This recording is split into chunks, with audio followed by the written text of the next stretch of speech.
get nasty on a Wednesday. It's a Fast Lane on 101 ESPN with Andrew Marsh, Carey Davis, and Jamie Rivers. I'm Anthony Stalter. Blues back in action tonight. They're going to be in D.C. They got the Capitals pregame right here on 101 ESPN at 5:30.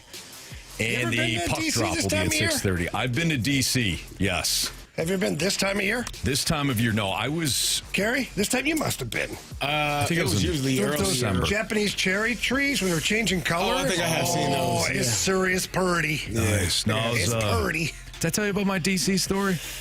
I don't know. I can't remember this morning. So it was one of the Bristol runs. And is that when you got stuck? No, this is Carey. I think you did tell me hang on. Let me do this for you. This is when Anthony was on the mothership, ESPN. He's out in Bristol on the campus. Mm-hmm. Him and Shefty, Ryan Clark, all those guys. Okay, Anthony. This must have done well because I've never been invited back. Is this the taxi driver story? This is the taxi driver story. So I'm in D.C. No, wait. I get stuck in D.C. The connecting flights from Bristol back home, I do not get on one of the connecting flights, so I got to stay. So I have to call the ESPN, liaison, the booking agent, whatever, sets me up in a hotel. But I get into a taxi outside of, I think it's RFK. Mm-hmm. So I get into a taxi. Now, this is like midnight. This is after Jamie and I did our show. When I'm out there, I go from Hartford, Connecticut to D.C., get stuck in D.C., hours of delays, only to realize I'm not going to make it home, all that. Got to call Kristen. 2 kids at home, all that stuff. This. Not fun. Now I do. So I'm ticked off. I get in this cab. I'm tired. It's midnight, and I have a flight, I think at 5 a.m. So this is one of these I'm not going to get a lot of sleep deals. And I got my phone, GPS, put the GPS on to get to the whatever hotel I'm going to, because obviously I don't know where I'm at. Right. And this cabbie's taking me for a ride. He's taking me through all the rough neighborhoods and stuff like that. And I was actually behind the passenger seat. This is how pissed I am. I'm behind the passenger seat. I slid over to be behind him. And I said to him, I go, where are you taking me? And he's, the hotel. I go, and I showed him, I go, no, you're not. I go, take me to this hotel, or I'm going to take the seatbelt and choke you with it. I go, I'm going to take the seatbelt that you're wearing right now, and I will choke you with it. I don't care if we crash. I don't care if I get injured. I'm going to choke you with your own seatbelt if you don't take me to He puts on the blinker. Oh, I found another route. I go, I bet you did. Sure you did. I go, almost sit right here. And he, we got there in 5 minutes. But I was pissed. I was not happy. So, that was my trip to D.C. I like those stories. Yeah, it's nice, right? Stories that with the threat of violence, but you don't have, sometimes. Why is his story okay, but then when I bring up things you don't like? You want to punch people and get them out of the game, Jamie. This is a life or death situation, potentially. Right? Well, I would like to think that sometimes sports feels that way. Okay. Feels. We know they're not, but...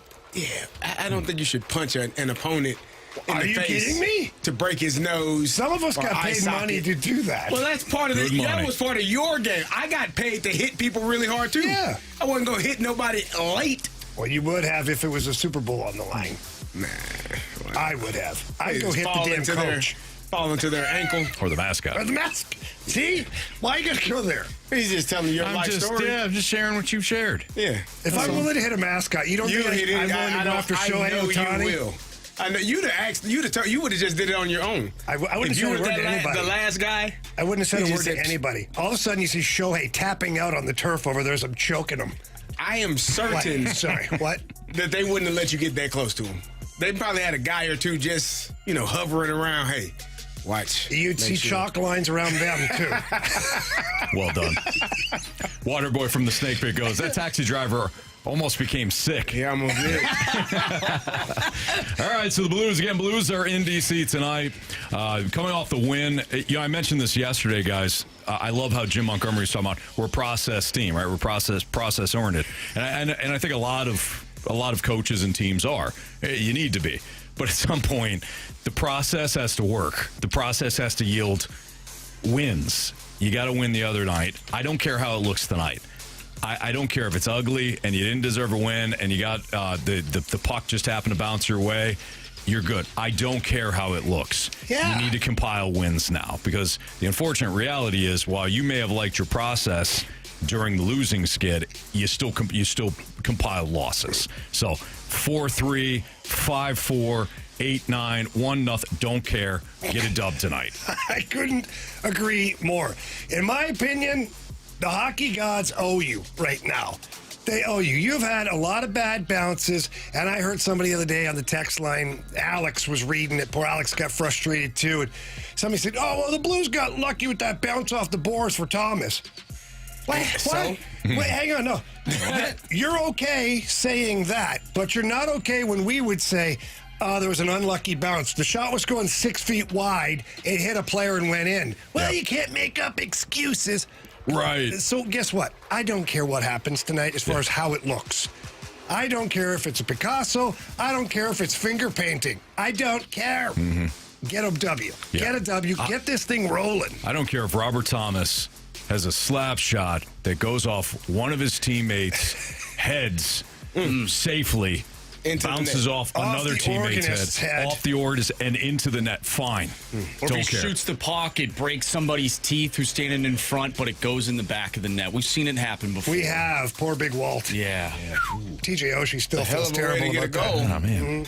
Shouldn't have been standing It was there. one of his last games ever, too. And TJ Oshie ripped a bomb right off his teeth into the net. Was that his first time losing them? Like, Yes. No, he had not lost teeth before. Oh, no. Yeah, Big Walt. That would One of his piss me last off. games. He goes his entire career. I could be wrong, but I think it may have been his last home game or second last home game. Not the last one, because I think the last one, his kids came on the ice with him after the game, like at the end of the game. He still had no giblets. Yeah, so it was sure. very close to that time, yeah. Oh, wow. Poor Osh. Osh still tells a story and, like, He's sick. holds back He's tears. sick about He's like, it. oh, man. Big Wall was my hero, too. Send his hero off in style. Now, it would be nice, though, if the Blues could build upon what they did the other night against Edmonton and the way that they played, minus the 2 goals that Edmonton scored. One of them being on the power play. If we only give up 2 goals a night, I mean, you're fine. I know it sounds terrible, but it's kind of like baseball, right? Like, if you can just accept the fact that if we give up 2 goals, we should still win the game. Well, you got to score. You got to score, of course. Yeah. But just like anything, when you're giving up 3, 4, and 5 goals, like when they had 3 or 4 games in a row, they gave up 5 goals. Oh, or something. I think it was like 19 goals in 3 games. It was not great. It wasn't good. So those are the ones you can't have. Right, exactly. If you're giving up 2 goals, of course you'd like to give up 0 goals. That's obviously the whole point of it. But teams have pretty good players, and they're going to capitalize on certain situations. So here's the projected lineup at Washington, according to the Blues, and I'm reading off of Jeremy Rutherford, our Blues Insiders. His X handle is at JP Rutherford. Buchnevich, Thomas, Snuggerud, Shen, Suter, Kyrou, Holloway, Dvorsky, Sundqvist, Toropchenko, Bugstad, Walker. Your defensive pairings: Broberg, Parayko, Tucker, Falk, Fowler, Mayu, and then Binnington in net. Anything stand out? For me, it's Sonny on the wing instead of Bukestad. What do you think about that, Jamie? Well, Sonny played on the wing with Dvorsky last game, or last couple of games, I think, for that matter. They like him there. He's a nice, cozy safety blanket on the wing. He's excellent defensively. He's there for faceoffs if you need him. And Bukestad's playing well with that line. Like, Nick Bukestad, for me, as a player, when I watched him on other teams, I was like, I don't really know what he is. He's 6'6". He's a big body. He doesn't play overly aggressive. It's not like he scares anybody. He takes up a lot of space. But now he's scoring goals. He's got a pretty good shot. Looks like he's finding some comfort in that center ice spot on the 4th line. I would rather have Sonny on the right wing with Dvorsky than Bukestad, if that makes any sense at all. Yeah. All right, tonight. Again, pregame 5:30, so we're off a little earlier tonight. Puck will drop at 6:30 in D.C. Blues, Capitals. You can listen to all the coverage right here on 101 ESPN, your home of the Blues Radio Network. College football rankings have been released. Did any team really get jobbed? And perhaps last night, another example of why conferences probably should be done with. Some of us leave more confused. Maybe. Probably. That's the 101 ESPN. It was definitely Jamie.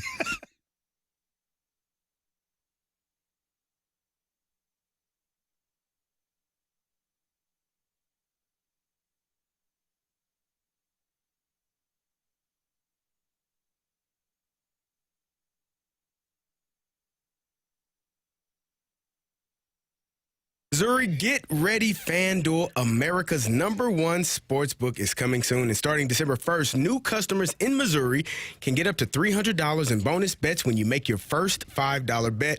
From touchdowns to home runs to three-pointers, with FanDuel, any play can be the play of the game. Plus, with live betting, you can get in on the action even after the game has already started. All on an app that's safe, secure, and super easy to use. FanDuel is the best way to game day. And it's coming to Missouri soon, so just visit FanDuel.com/Missouri to learn more. This way, you'll be all set up to bet when FanDuel goes live in Missouri on December 1st. That's FanDuel.com/Missouri. Play your game with FanDuel, the #1 rated sportsbook app. Must be 21 plus and present in Missouri. First online real money wager, $5 first deposit required. Offer starts December 1st, 2025. Excludes customers who redeem pre-launch sign-up offer. Bonus issued as non-withdrawable.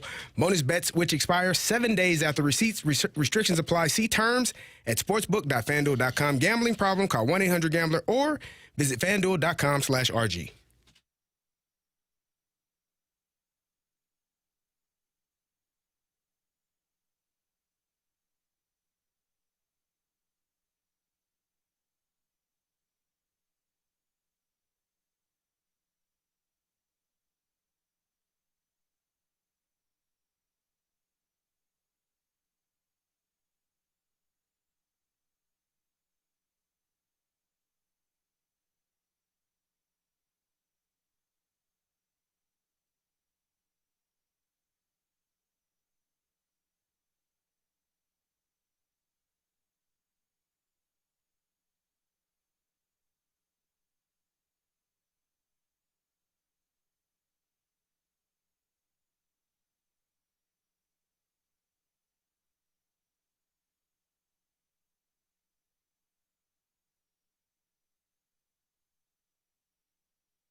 So the college football playoff rankings were released, and if you just looked at the rankings, you might be a little confused as to why certain matchups are happening. Why are you looking at me, Anthony? I wasn't. I really wasn't. No, you stare right at me.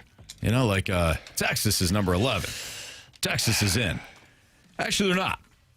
They're not, Doug. Sure they are. Nope. That's what that means. Virginia's The top out. 12. They're 14. Anthony, the top 12 teams are the teams that they are going to have in the playoffs. Thank you, Carey. It's signed, sealed, and delivered. I'm yours.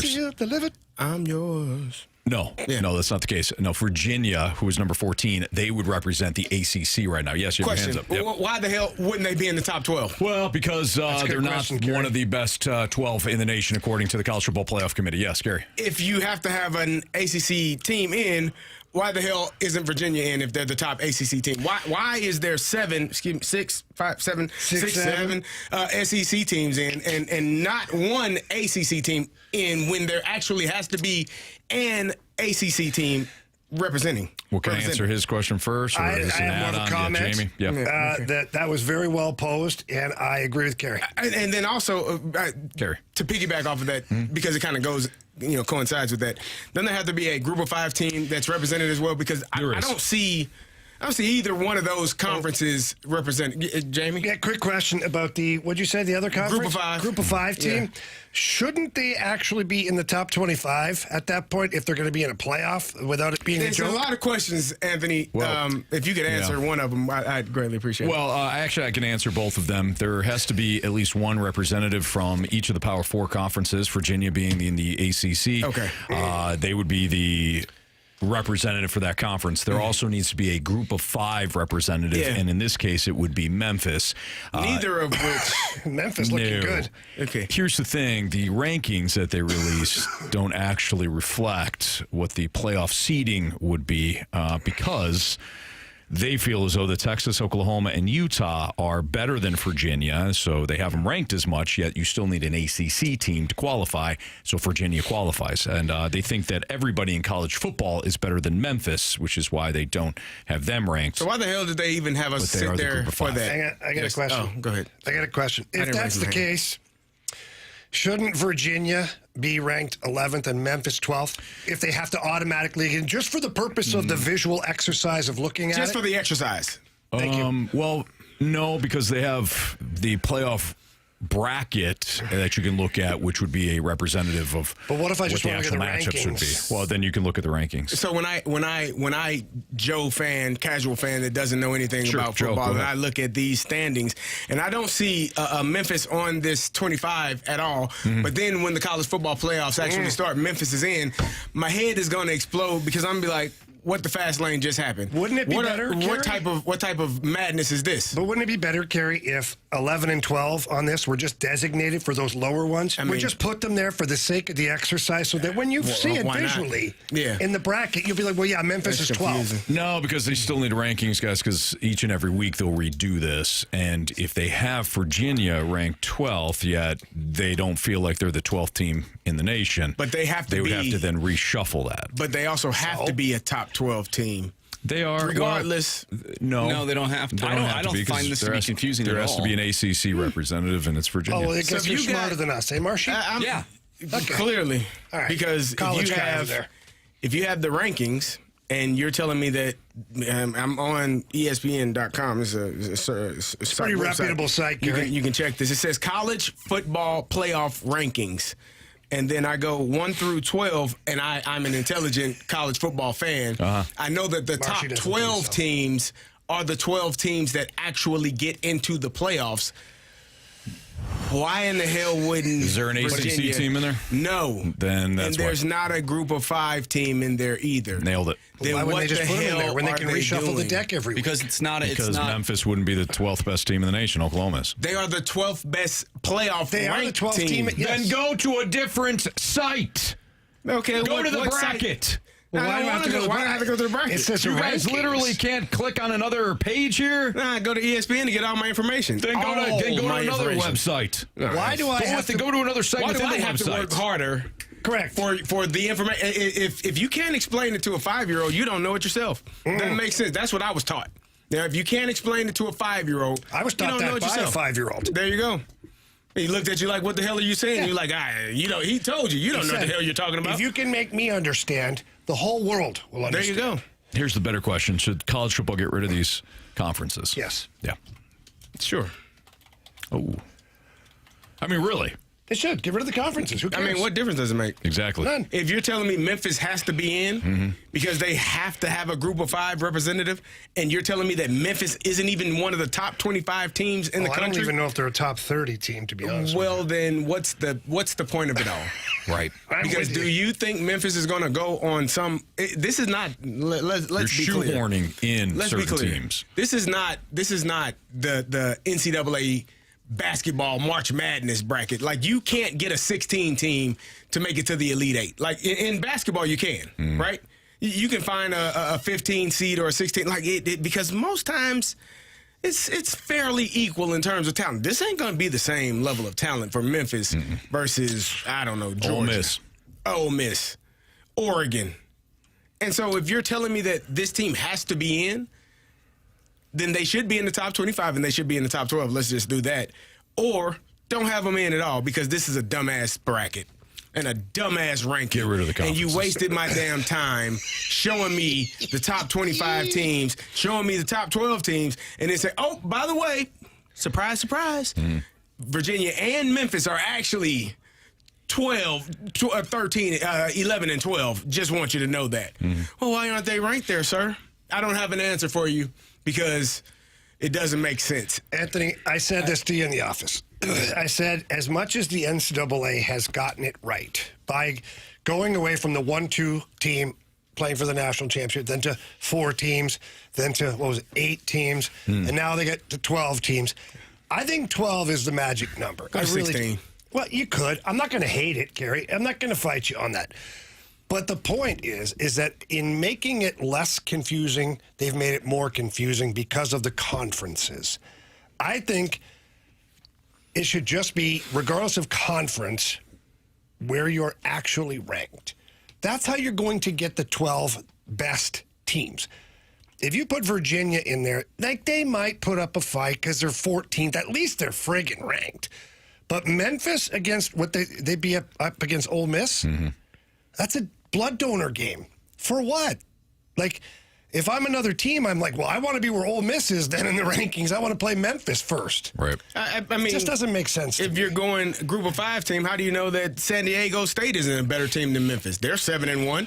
4-0 in the conference. If you're telling me, to the chips, though. if you are going San Jose State. Yeah, but thank you for you did. Thank you, Jamie. I appreciate it. The effort counts. Or James Madison. How do you know they're not a better team than Memphis? They're 7-1, 5-0 in their conference. What's the point? How do you know that these teams, and their only loss that James Madison had was to a Louisville team at Louisville, and they were actually in that game. So what are we talking about here? How do we know that a MAC team isn't deserving? Thank you. Now you're pulling up the heartstrings. Yeah, I know. That's it. Yeah. How do you know a MAC team isn't deserving of being in that group of 5 team? Why are we saying that Memphis is better than those teams? We don't know. Do we? No. Okay.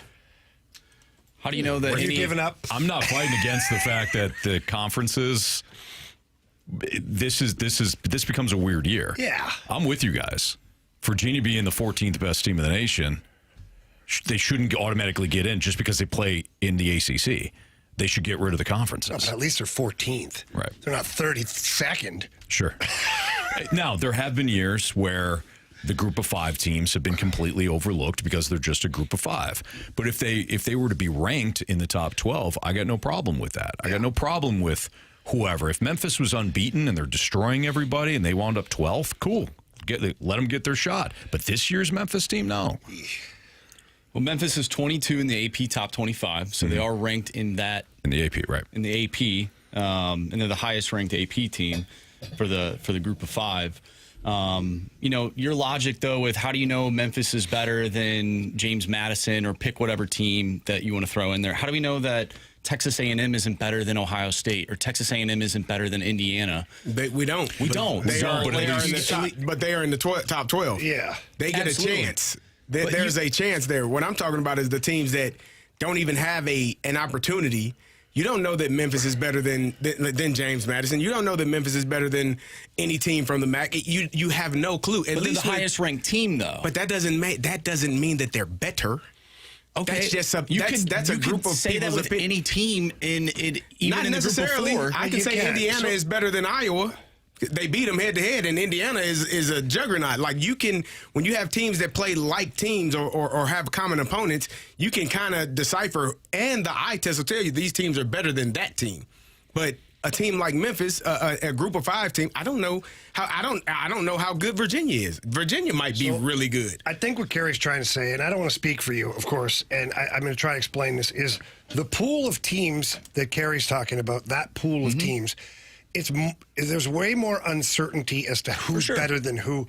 Whereas when you take the top 15 teams, let's say in the nation, shuffle the deck however you want. If you would think Alabama's better than A&M or A&M's they're all kind of in the same area.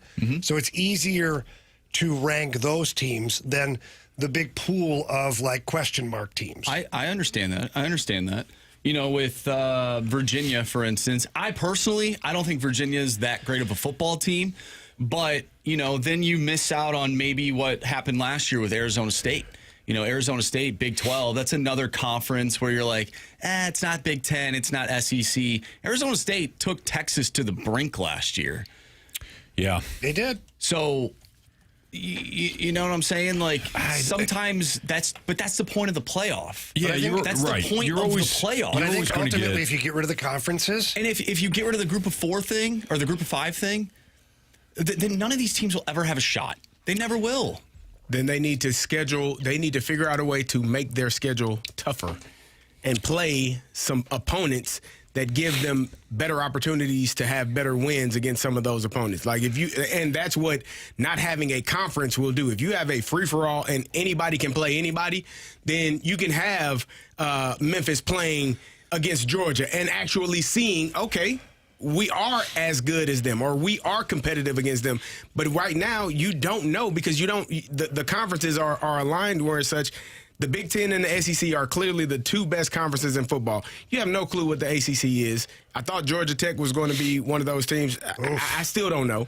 They could beat Georgia at the end of the year because that's their rivalry game. But some of these conferences, you have no clue as to who really can play football in compared to the SEC and the Big Ten. But what's the incentive for the teams in the Big Ten or the SEC to schedule harder games? They're all like they already made the schedule longer within conference play moving forward. What is the incentive to do that if you could play 1 good team, maybe 2, and go undefeated all year? Because if a team is playing 4 or 5 good teams, then they're going to be ranked higher than you. Not if you lose some of them. But you don't go into it with the thought. So what would A&M's desire to be schedule a game against Memphis or James Madison? What would their motivation be? There wouldn't be any motivation for that. No, Memphis would have to pay money. Memphis would be motivated to play A&M. Yeah. And have an opportunity to see if they can match up with them and play against them and win. A&M doesn't have to take that game. Well, that's not even what I'm saying. I'm saying like Mizzou, or Alabama. Alabama's played 4 really tough games this year, like back to back to back, right? They don't. If they get rid of conference, they don't have to do that. So here's what I'm saying. You got A&M has played UTSA, Utah State, and they will play Samford. You're telling me that Memphis couldn't be one of those teams as opposed to those 3 teams? Like, that's what I like. Put in one of those group of 5 teams. Don't play those. There's nothing to be gained by playing a Utah State or Texas San Antonio. Like, you don't gain Samford. There's nothing to be gained from that. But if you play Memphis, and now Memphis has a chance to say, all right, second to last game of the season, we got Texas A&M. They're the number 3 team in the country. Now we can say we actually deserve to be in that conversation. I think if you do away with the conferences, those are the matchups that end up happening. The NCAA may have to do a situation like they do in the European soccer leagues, where they have a group of teams, whether it's 50 or 60 teams, and they say these teams are eligible for the playoffs, and you can schedule within them. If, for example, a UCF is not in that group, but they have shown over the years that they can be, then maybe you start relegating. It's like Rutgers gets relegated or whoever gets relegated, Purdue. And then you can put UCF into that, and then they become eligible. You know what I mean? Like they're going to have some sort of structure here. Just having Virginia and Memphis get into the playoffs because they have to hit certain markers, it doesn't make sense. And by the way, we lose in it because Memphis plays Georgia and Ole Miss plays Virginia. Oh, there you go.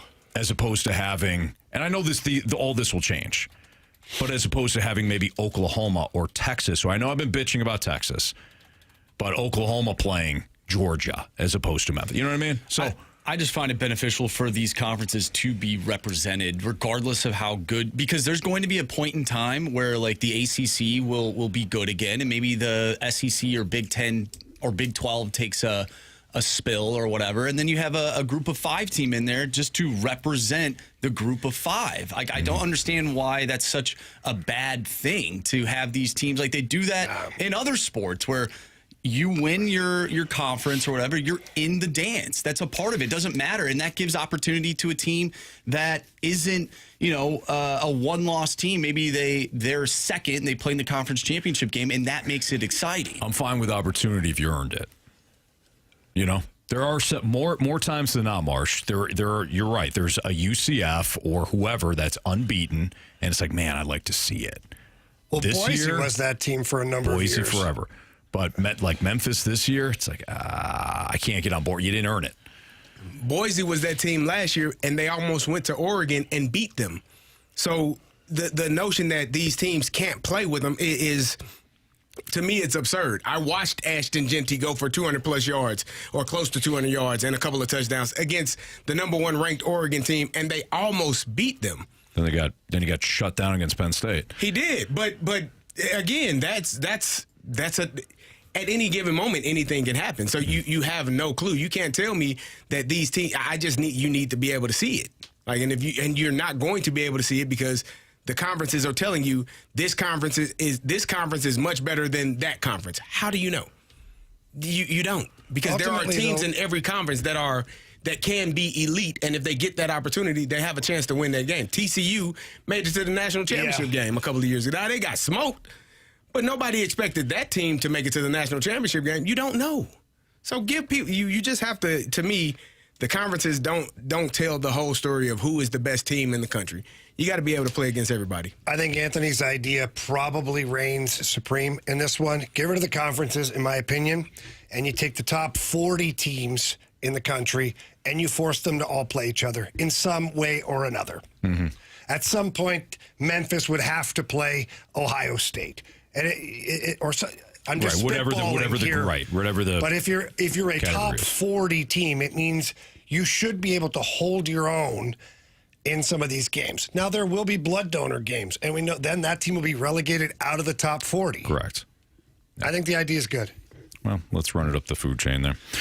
All right, Marsh has got some interesting numbers on the World Series compared to the NBA Finals that we'll get into next on 101 ESPN.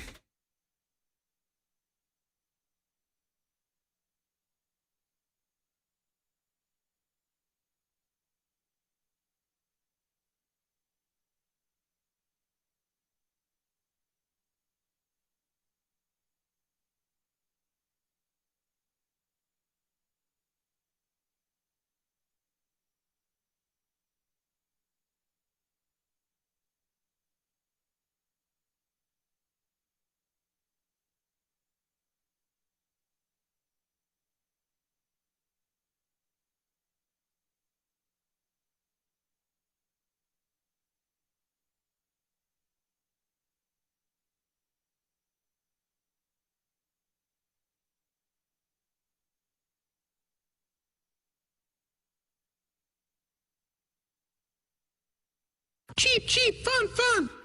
Let's get dirty at your neighborhood Dirt Cheap today. Get out and browse their huge selection of beverages as well as unbeatable prices. They've got new locations out there as well in Washington, Fredericktown, Hillsborough, and one out near me in Wentzville. All of them are top-notch facilities, and they've got everything you're looking for. If you're stocking up for the holidays, too, find all your favorite things, especially the bourbons, at your neighborhood Dirt Cheap. From top shelf to budget-friendly, Dirt Cheap is your one-stop shop for the best prices in town on all of your favorite beer, liquor, wine, and more. Whether you're hosting a huge holiday party for picky people or a budget-friendly wine night, Dirt Cheap is your one-stop shop to please them all. They also have the app. Download the Dirt Cheap Rewards app. You can place an order for delivery or pick up at their locations. It's a huge help when things are busy for you. It's just an awesome feature that I love, and I use all the time, too, at the old Kisker location near me out in Collinville. So please check out cheapcheapfunfun.com for more information. Remember, whatever your tastes are, you'll find it at Dirt Cheap. Order ahead with the Dirt Cheap app, and remember to have fun, but please be careful out there.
101 ESPN Sports Center. I'm Andrew Marsh. It's time for a Sports Center update driven by Johnny Londoff Chevrolet and Johnny Londoff Autoplex. Blues back in action tonight, taking on the Washington Capitals. You can listen to that game right here on 101 ESPN. Pregame starts at 5:30. Puck drop is at 6:30. We'll talk with Blues analyst Joe Vitale at 5 o'clock, so stay tuned for that. But we're going to dive in to the World Series, and we got some numbers for you. That's coming up next right here in the Fast Lane. I'm Andrew Marsh, and the Sports Center update is driven by Johnny Londoff Chevrolet and Johnny Londoff Autoplex. See them at londoff.com. Chevy, together we drive. Are you kidding me?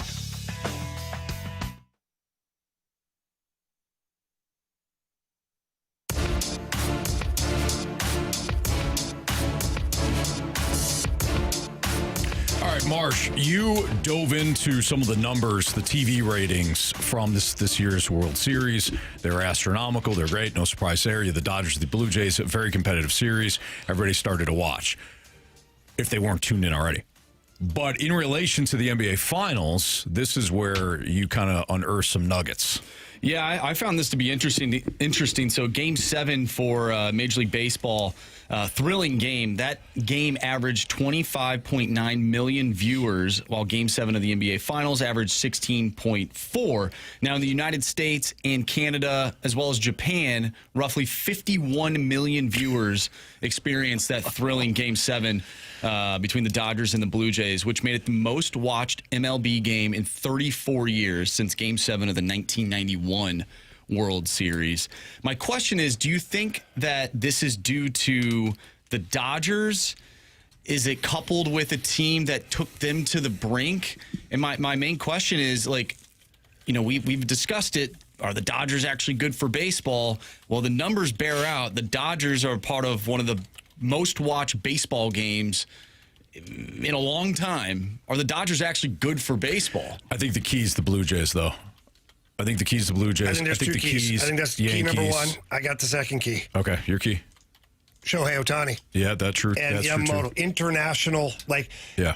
How many people, you said in Japan and all that, like, the world is watching those guys. And then you get Canada. And it's a storyline where the Blue Jays hadn't been there since '93. And a lot of people portraying the Blue Jays as the David and Goliath here. Yes. And the Blue Jays are a very good team. Goliath. But take take Canada and Japan out of the equation. You still had like 10 million more viewers in the United States than over the NBA Finals. But I don't Game think 7. because I think it's the matchup. And I think it was compelling. Yes. What the hell about the NBA is compelling? Well, it's not that. Yeah, it's that. No, it's not. Carey. Because if it was LeBron James or if it was Steph Curry or if it was Kevin Durant or it was Shai Gilgeous-Alexander and an injured Pacers team that was limping. Exactly. It's the matchup. It's the matchup. Nobody watched that series because the fact that the Pacers even made it that far, if it was the New York Knicks, it would have been higher. And they lost in the Eastern Conference Finals. It was the Pacers. Yes. And their best player, Tyrese Halliburton, tore his Achilles the game before. Nobody cared. Right. So I think it's more about the matchup of Dodgers, Shohei, Blue Jays, Vladdy, and what the hell you got from the NBA Finals. I don't think it's apples to apples. I think those two matchups, like if it was a team that actually had a superstar that people knew, Shai Gilgeous-Alexander is a superstar, but most people don't know who he is. Like the casual fan. But the casual fan knows who LeBron James is. They know who who Steph Curry is, right? But they don't know who SGA is. So I think it's more of that than the matchup than it was NBA versus MLB. Yeah, maybe. I do, maybe. I'm not going to say no because I don't know because the NBA was such a poor matchup that it's not apples to apples right now. But I will say this about the World Series is, and I know this just from a small group of people that I talk to that are not baseball fans, nor are they NBA fans. They're hockey fans. That's it, right? Not even football. They were glued to their TV watching every pitch of the World Series. Not right away. Not right away. Not until the Blue Jays won a game. Made it a series. And whoa. And then they won again in L.A. And now all of a sudden, I got to watch this. And even I became a little bit victim of that. I was watching it casually. Oh, yeah, the first couple of games. I expected the Dodgers to just roll. I wanted Mama Rivers Blue Jays to do well, represent Canada the best they can. But then as it got deeper and deeper, you're like, going back to Toronto to win this thing. Like, I think that's, no matter, so CD talks about the matchup. Yes, I think the matchup is important for sure because you had Scherzer, you had Guerrero, you had some Bichette, you had some stars on the Blue Jays side of things as well, but you had mega stars for the Dodgers, and all of a sudden the Dodgers are being pushed to the brink. Like, who doesn't want to watch that? Well, that's why I think as it just pertains to the United States, I wonder if you insert any other team into the American League side of things, let's say it was Seattle. If Seattle pushes LA to the brink to Game 7, do you think the numbers are the same in the United States? No, they're probably slightly worse. You think so? I think they're slightly worse, but I don't think it's like a massive drop. Yeah, I don't think it's a massive drop. I think Seattle was compelling enough. They had enough dudes. They would have been more of a David and Goliath right there. Yeah, probably. Absolutely. And they've never won a World Series. Let's just say those the Dodgers and the if it was Dodgers Yankees, if that series went Game 7, oh my gosh. Okay, numbers would be astronomical. Let's use 2020 Dodgers Yankees 2021 though. If it's Dodgers Rays, you ain't pulling those numbers. So that's why I'm saying it's less about the Dodgers and more about the Blue Jays. But at that time, the Dodgers didn't have Shohei Ohtani, the most popular player in the world. Do you think Dodgers Rays? This Dodgers versus the Rays. Let's say the Rays put it together. They get. Do you think they're pulling these ratings? There's no way in hell. No. It's the Dodgers and Blue Jays matchup, and CD's absolutely right. Nobody cared about Thunder Pacers. Nobody. Outside of OKC and I love Indiana. basketball, and I wasn't like glued. You're not compelled. It wasn't much. It's got to be a storyline. I assumed that the Thunder were going to win. But I wasn't glued to it and needing to see it like I would have been like when the Miami Heat and LeBron James and Dwayne Wade were in the finals against the Mavericks or the Spurs. Like that was must-see TV for me. But this it really wasn't. 89 Blues in the Snake Pit. I disagree. I think this is a great comment. I agree. Something can be good for the MLB owners in business, but bad for baseball, and that's the Dodgers. I agree with that. It could be good. The Dodgers could be very good for business because of the World Series ratings and all that. But when it comes to not having a cap and a floor in Major League Baseball, I think it hurts. I also think the way that the series played out, whereas you mentioned, Jamie, the Blue Jays, they won that first game. So now you're like, oh, okay, this team, they have a shot, right? They're only 3 games away. Then you get the 18-inning game. I think the 18-inning game made headlines where people are like, wow, that game went 18 innings. Like, that's crazy in a World Series game. And then the Blue Jays respond. And then all of a sudden, what happens in Game 6, at the end of Game 6, I think set up for Game 7 because of how that game ended. At least for me, I was like, I have to put everything that I'm doing aside, and I need to watch how this thing finishes out. Yeah. Bach Hog says, everyone wanted to see LA lose. You guys are missing the point. No, we're not. We didn't overlook that aspect of it. Nobody, just speak for yourself, brother. Everyone didn't want LA to lose. What are we doing here? But I think that's playing into what we're saying. Yeah, it's playing a point. It's not. Again, people could still root for the Rays. Nobody would watch. I want to see the Dodgers lose. You watching it? Nah, I don't care. I want to see the Dodgers lose. You watching it? Well, the Blue Jays are interesting. That is our main point. Is it because you felt like they were a team that could actually do it? They had a chance. Rather than the Rays, you're like, And to Jamie's point earlier about how they started to do it, it was easy then to say, all right, I'm watching this because they actually have a shot. There's a lot of different things here. I don't think there's just one thing. Right. I think it helps that Ohtani was facing Max Scherzer, the starting pitching matchup for Game 7. Well, that helps. That doesn't suck. You got the old guy who might be pitching his last game ever against the superstar of the entire sport. I don't know if George Kirby really moves the needle for a Game 7 for most people compared to Max Scherzer. I don't even know who would even start Game 7 for the Rays if they were in it. Yeah. But again, if it was 2024, if the Probably Yankees... only be 3 innings anyway. Yeah. If the Yankees pushed the Dodgers to the brink last year, I think that would have just crushed in terms of viewership. I mean, you have the 2 biggest entities in baseball facing off in Game 7. If we got that, I agree. I agree. Trophy Husband says when CD watches Titanic, he roots for the iceberg. Is that true? Wow. I mean, I know it's going to happen. Might as well hop on the winning side. Is that what you're saying? Might as well. Yeah. It's hard to blame you there. Who are the biggest winners and losers of the NFL trade deadline? We'll get into that next on 101 ESPN.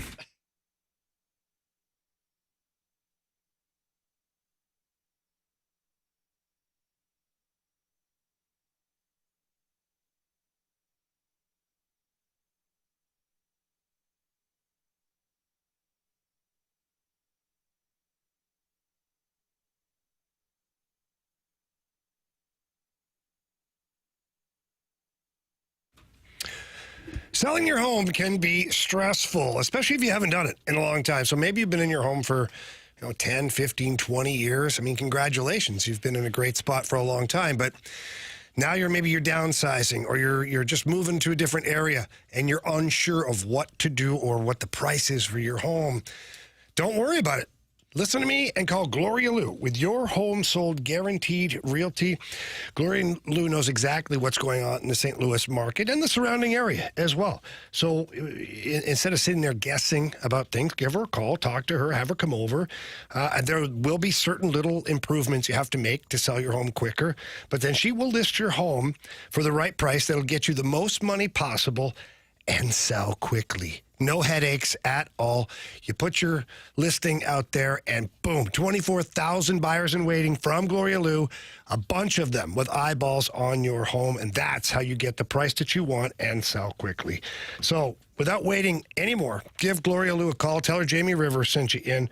Her number's 314-325-6888. Again, that's 314-325-6888. Or you can always visit GloriaHasTheBuyers.com.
can run through this pretty quickly. The biggest winners and losers of the NFL trade deadline. It doesn't have to just be for this season. It could be for the future, which is where I'll start. I think the Jets were a big winner.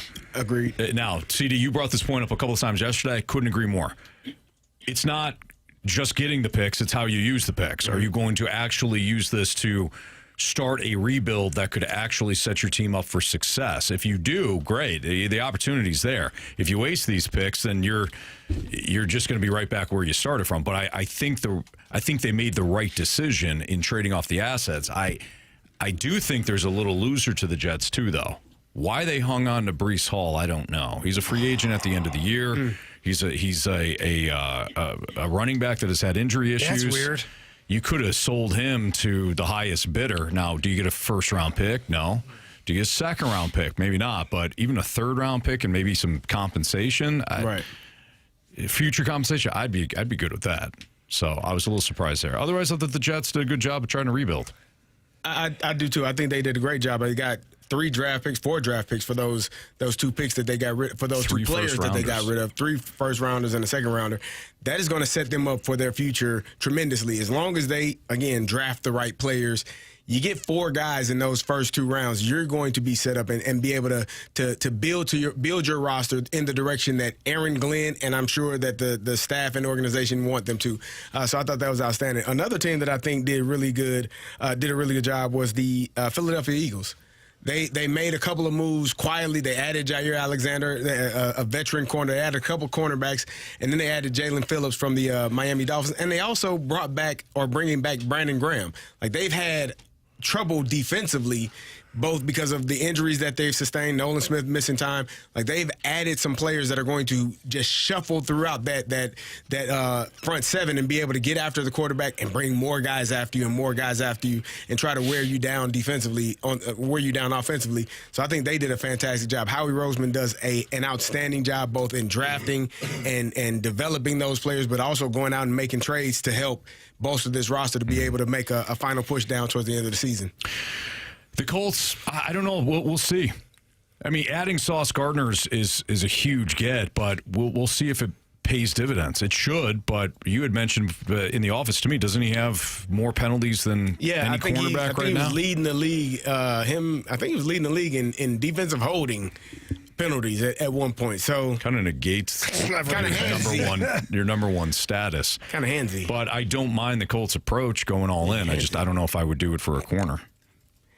I'm not mad at the idea of it because, like I said, I think the Colts are in a place where they recognize this is the best team that they've had in a while, probably since the Andrew Luck years when I think they made it to the AFC Championship game with Andrew Luck when he was at quarterback one year. This is probably the best opportunity that they have to get past the Kansas City Chiefs, to get past the Buffalo Bills in the playoffs because they are so potent on offense. If you get a lockdown corner and you know he's able, now again, he is a little handsy. He does tend to grab at cloth. But if you can get him squared away and put him on that opposing number 1 receiver, now you got guys in that secondary and you got guys up front that can get after the quarterback. I'm not mad at what the Indianapolis Colts did because I think it's them saying we're all in, and you got to be all in if you trade away 2 first-round draft picks. Mm-hmm. Some potential losers from the trade deadline. I'll go this route. Breece Hall, loser, you didn't get dealt.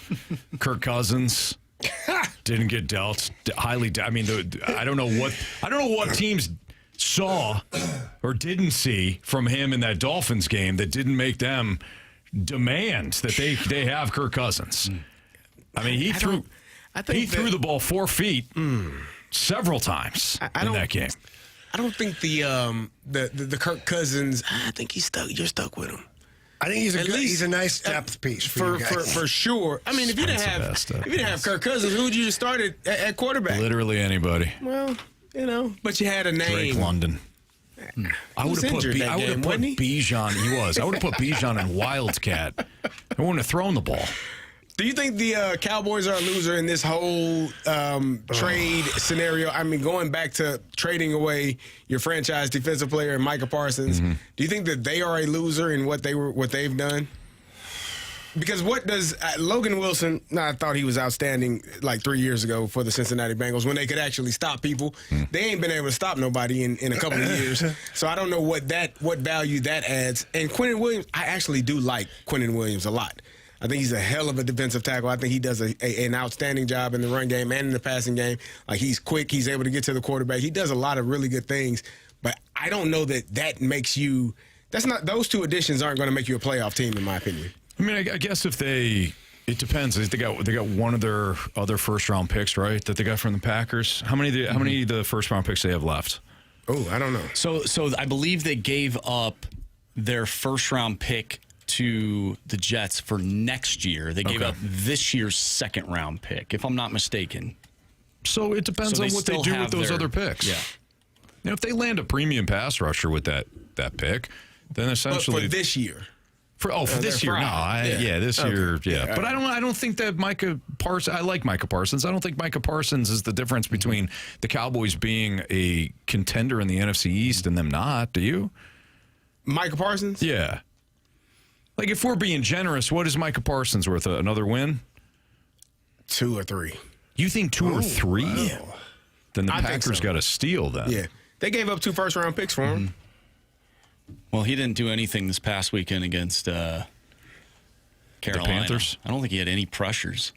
I don't think anybody did anything against the Panthers. Is there a team out there that didn't do anything that you would consider to be a loser? Chiefs. Oh, yeah. They don't have a running game. Mm-hmm. I don't know. Yeah. I don't know what the now. If the Jets were demanding a first-round pick, then you say forget it. So running back. I don't know the details from it, but if you could have added a running back, you know, I would have seen what the Falcons would have wanted for Tyler Algier.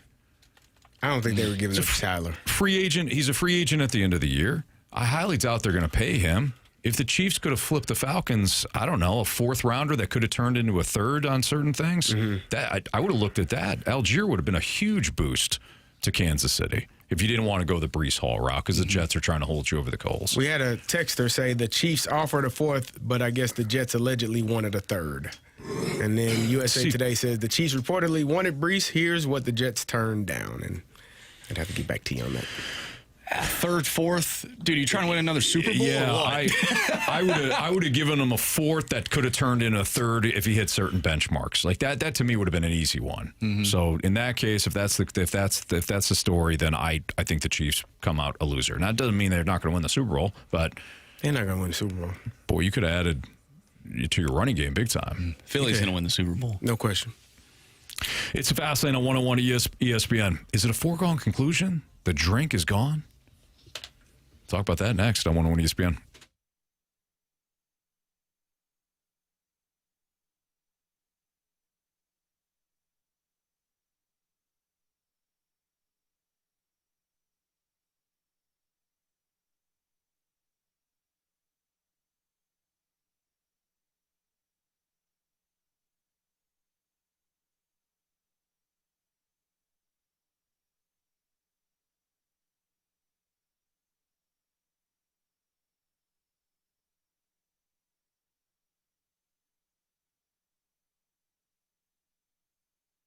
Hey, St. Louis, it's that time of year again. The leaves are changing, the temps are cooling down, and the countdown to Thanksgiving has officially begun. Now through November 21st, Lee's Famous Recipe Chicken and Hot Shot Sports Bar and Grill are teaming up with Coca-Cola to support Operation Food Search. And we're inviting you to help make the season brighter for families right here in our community. It's simple. Just stop by any Lee's or Hot Shots location and drop off a non-perishable food item, and every donation goes straight to Operation Food Search to help local families enjoy a meaningful Thanksgiving meal. And hey, your generosity comes with perks. Every donor gets a free Coca-Cola beverage, limit 1 per person per day, but plus you'll be entered to receive a chance to get a $100 gift cards from Lee's and Hot Shots and even hockey tickets. So eat good, feel good, and maybe even catch a game on us. St. Louis, let's show what we're made of, help give back, lift up your neighbors, and be part of something something special this Thanksgiving season. Drop off donations at any Lee's or Hot Shots location now through November 21st. Proudly supported by Coca-Cola and, of course, your Sports Home 101 ESPN right here on 101 ESPN. So let's step up for our community together with Lee's and Hot Shots and Coca-Cola and help some families in need this Thanksgiving.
Time check is brought to you by Clarkson Jewelers, an officially licensed Rolex jeweler. Is it a foregone conclusion that Eli Drinkwitz is out of here?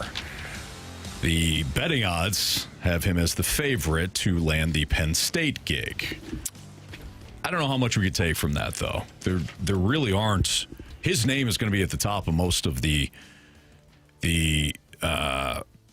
possible candidates that could go elsewhere, right? Because there's so many job openings at big programs that you're not just going to put anybody there. You're going to look at some of the programs that are also having success and consider whether or not a guy like Eli Drinkwitz would move on. But I don't know if it's a foregone conclusion that he's out of here. I don't know either, but you know, the old saying, where there's smoke, there's fire. And it seems like it started out like drink to Florida was kind of a thing. I'm not hearing much of that. Now, everything I'm pulling up today on Twitter, almost everything shows the betting odds and people talking about it. Penn State, some of their college reporters talking about it. And I know that's not etched in stone, but usually those are people that are hearing things around. And a lot of signs are pointing to Eli Drinkwitz. But I guess my question goes to the fact that if you, and this is going to sound terrible, but if you fire James Franklin because he can't win the big game, that's fair. Eli's done a good job here in Mizzou, but what big game has he won? Like, what top 10 team have they beaten? To me, if you're going to make a change as drastic as Penn State decided to make, very quick, I mean, they ripped that Band-Aid off $50 million later. They didn't care. Mm-hmm. usually it's like for somebody who's like got the record of like being a national champion or getting there or several years in a playoff or like. Yeah, those guys aren't always available. I know. They're rarely available. But usually when you fire a guy, it's because you believe there's somebody better out there. Mm-hmm. And I'm not saying Drink is not capable. I'm not saying he wouldn't do that with a Penn State program. I don't know. But right now, the Mizzou program's better than the Penn State program. Yes, you're right. So when he goes, if he moves to Penn State, now it's not to say that they won't improve that team drastically for him. And we all know that Drink can recruit his ass off. So, he might move the needle there. From a Missouri standpoint, I'd like to see Drink stay because he's built a good program, and I think that it's headed in the right direction. And I think that they can make some noise in the transfer portal, and he seems to be very, very good at that. Mm-hmm. But from a Penn State standpoint, and CD, I'll let you chime in here too, but from a Penn State standpoint, why would Eli be your favorite? I think because he's the one that you can get, the one name that when you're looking at the list of coaches that are some of the highest paid coaches and highest profile coaches, he's on that list, and you can get to him, right? I'm looking at some of the buyouts for some of these coaches. I think Drink is at $28 million for a buyout, whereas some of the other names, some of these other teams, some of these other coaches aren't leaving where they are. And Kurt Cignetti signed an extension, so he's not going anywhere. Indiana said, no way, no thank you, hell no. Mm-hmm. We're not letting him out of the door. We're going to offer him X amount of dollars. And Nebraska said the same thing with Matt Rule. Hey, no thank you, don't have our coach. We're going to lock him in. And so now you're looking at Eli Drinkwitz, who I believe signed a new contract, 3 years ago.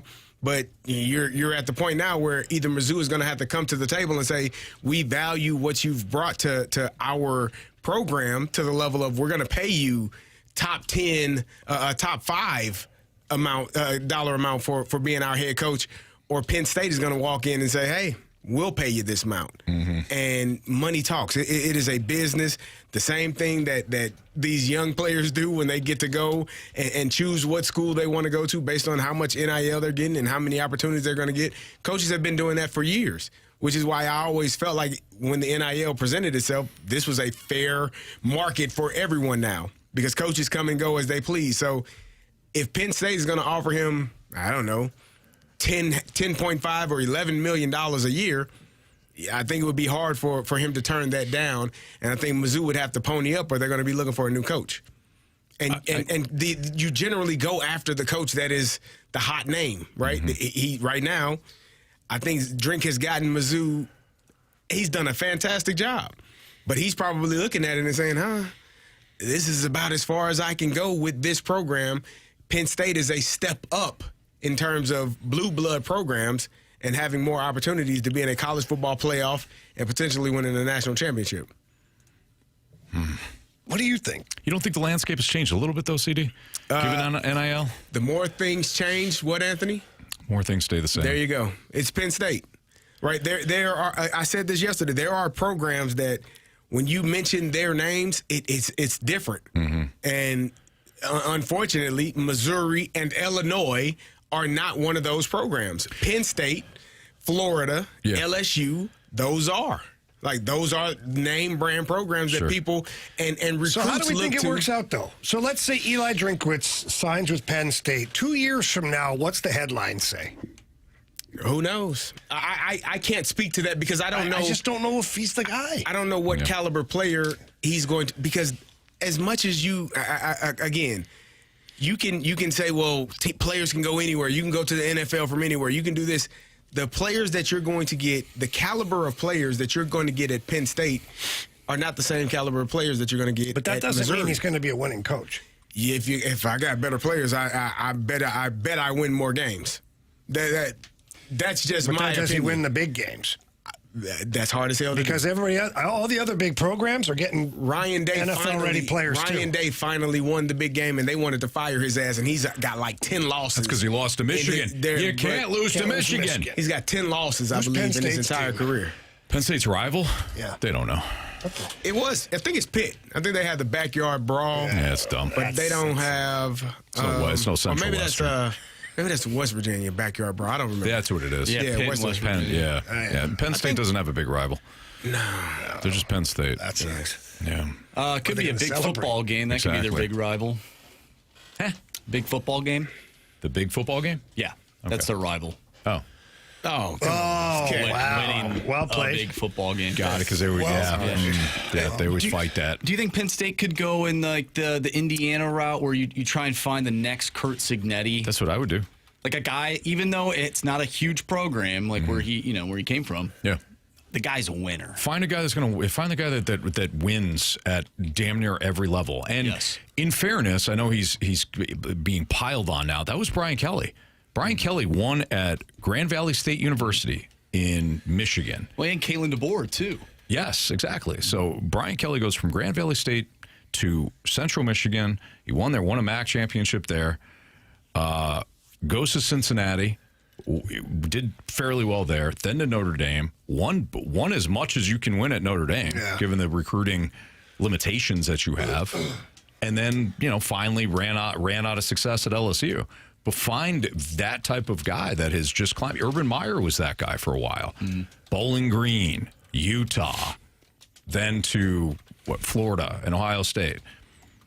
I would go that route. Yeah. More so than get a retread. I'm not saying Eli's a retread, because he's not. No, Eli's working his way up, in my opinion. I mean, obviously where he came from to where he is now at Mizzou, and now if he does go on to Penn State, I would caution Eli Drinkwitz that the grass is not always greener. I think the leash is much longer at Mizzou. I think the element of forgiveness is probably much wider at Mizzou, whereas we saw what happened to James Franklin in Penn State. Yep.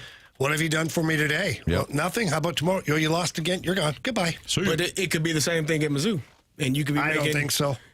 I don't think so. I think Eli Drinkwitz has done such a good job that he would get a little bit of grace. So if Mizzou goes and becomes like a 7-8 win team consistently over the next 3 years, you don't think Missouri and Missouri fans are going to be looking for a if new it was head over coach? 3 years, yeah. But if he has a 7 or 8 win season just because. But that's the same thing I'm saying about. That's what we're saying about Penn State. If you win 10 games a year at Penn State for the next 3 years, they might be talking about moving on, but you might have a chance as a 10-2 team to make it to the college football playoff and win a national championship. I hear you, but you don't think Eli's leash is longer at Mizzou than it would be at Penn State? I think it is right now. Yeah. But I also think... I can't talk about 5 years from now. Well, we're talking about 2 to 3 years. Okay, but even then, I still think his leash is longer here. I think if he wins 7 or 8 games for 2 to 3 years over the next 2 or 3 years. Well, it depends what those 7-8 games look like, too, because now they're going to have more games against the SEC every year. Which is why they would move on, in my opinion. Because Missouri is at the point, in my opinion, where they want to be in that conversation of playoff football playoff picture or national championship picture. And if you can't get over that, if they're probably, they might make it to the college football playoffs this year, but probably not. And now you're looking at a team that for 2 consecutive years didn't make the college football playoffs when most people thought you should have. That will get old as well. All right, we got part 1 of the Sports Six-Pack coming up next. 314-399-9646, the Air Comfort Service text line. Sports Six-Pack, part 1 next.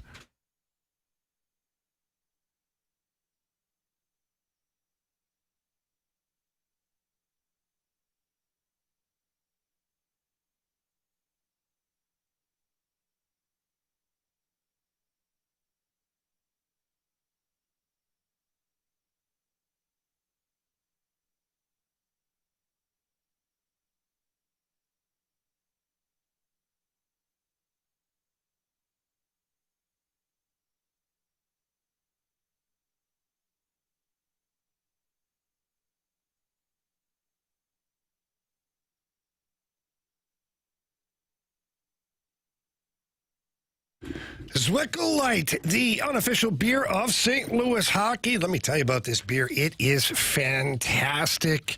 I talked about the Rivers Halloween party. So many people over there just loving the Zwickle Light. We had it outside in the cooler, iced up. Oh, so good. And then when I told them it was from Urban Chestnut, people loved it because that is St. Louis beer brewed by St. Louisans. And it's got a crisp, clean, refreshing taste. Only 95 calories, too. So if you're looking to not feel bloated and things like that, it's a perfect beer for that. 3.7 carbs as well. And it's good for any occasion out there. So we had at the Halloween party, but if you're tonight, you want to sit down, have a nice cold beer, watch the Blues game, it's perfect for that. In college football, NFL, we talk about all these things. It's perfect for every occasion. It's kind of a go everywhere, do anything beer. Again, brewed by St. Louisans, and especially for St. Louis Blues hockey fans. So please pick up some Zwickau Light at your local location, wherever that is, where it's a store, liquor store. It's pretty much available everywhere. You will absolutely love it. You can also check out urbanchestnut.com to check out any other beers available over there, as well as some of the great events that they've got planned for you. So please pick up your Zwickau Light. Keep it light, keep it local.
It's time for the Fast Lane to answer your sports questions. I want to ask you a bunch of questions, and I want to have them answered immediately. Asking me all these weird questions. Answer the question. Answer the question. Answer me! Refreshed by Urban Chestnut. Urban Chestnut's Zwickau Light Premium Light Beer. Live your lifestyle, St. Louis.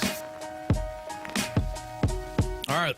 Part one of the Sports Six Pack now. The Fast Lane on 101 ESPN Air Comfort Service tax line is 314-399-9646. Marsh, go. Question number one. All right, we got a text from Dem Hogs who said, Anthony, you described Eli Drinkwitz as that guy who's, or basically comparing Eli to, we mentioned Brian Kelly, we mentioned Kurt Signetti, I guess Kalen he's kind of like that guy. Is he You're not that guy? That guy? I mean, I don't think so. he was only at App State 1 year. Mm-hmm. So And went 13-1. Had a really good year. Yeah, so I don't know if it's a complete apples to apples comparison. For example, I'll bring up, and this is a blind experiment, which is not smart, but here's Brian Kelly. Brian Kelly at Grand Valley State was there 1, 2, 3, 4, 5, 6, 7, 8 years. No. 8, 9, 10, 11, 12, 13 years, excuse me. 13 years. He was 118, 35, and 2. He appeared in 1, 2, 3, 4, 5, 6 D2 tournaments and won 2 NCAA tournament championships. That was Brian Kelly at Grand Valley State. He went to Central Michigan. He was there for 3 years. I love my Chippewas. Not exactly easy to recruit.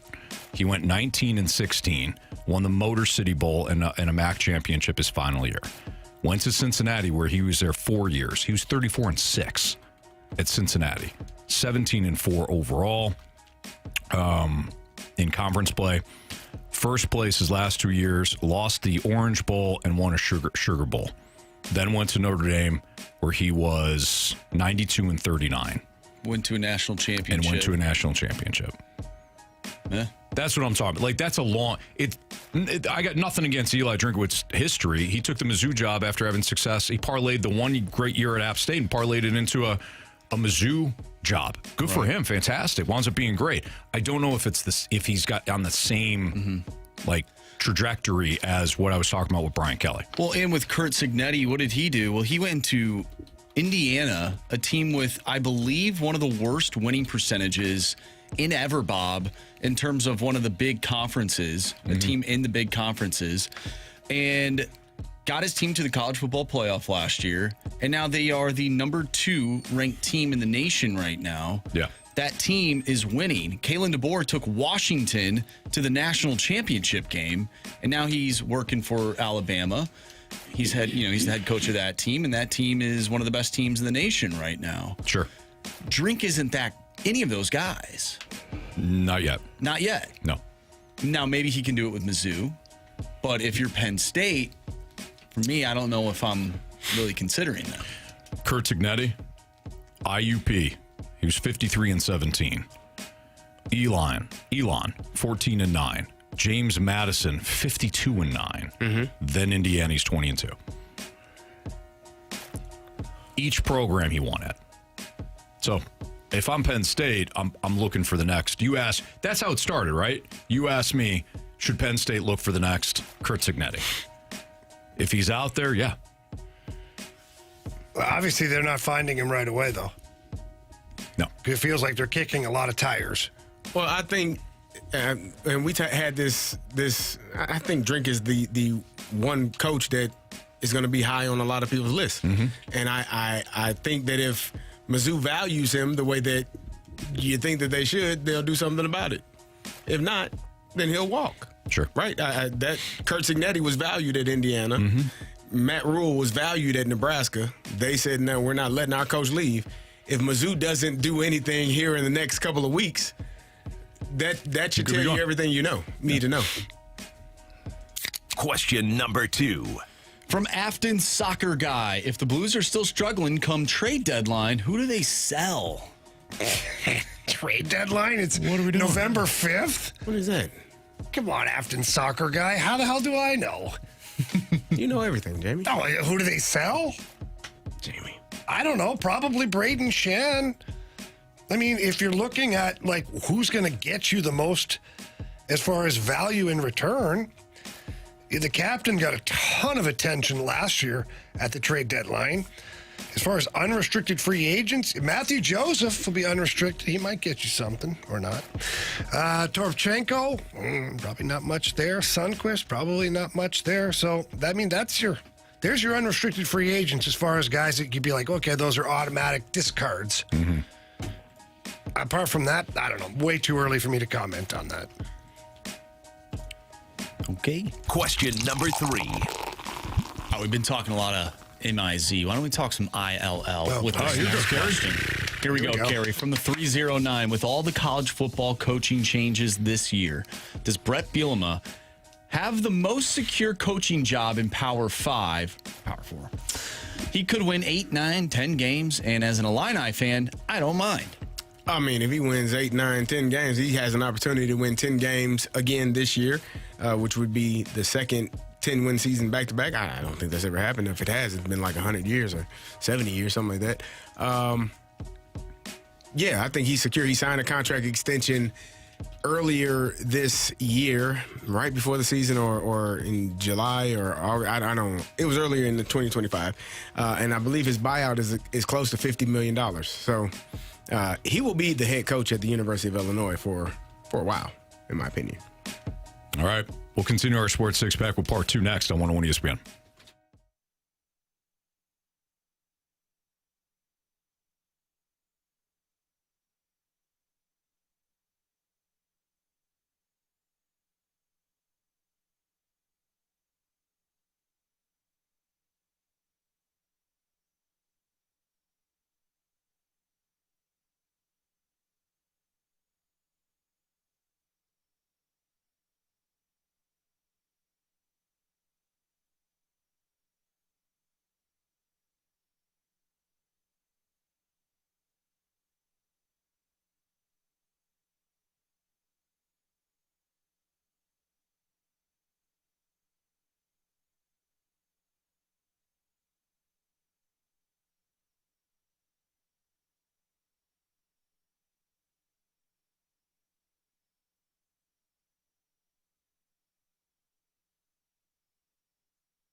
ESPN Sports Center.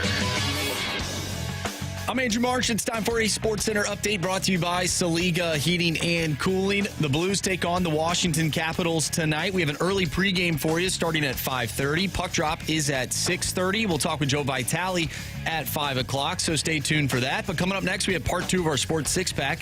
So get your questions in to the Air Comfort Service text line, 314-399-9646. Part 2 of the Six-Pack is next. I'm Andrew Marsh, and this Sports Center update is brought to you by Saliga Heating and Cooling, a Daikin heating and air conditioning dealer.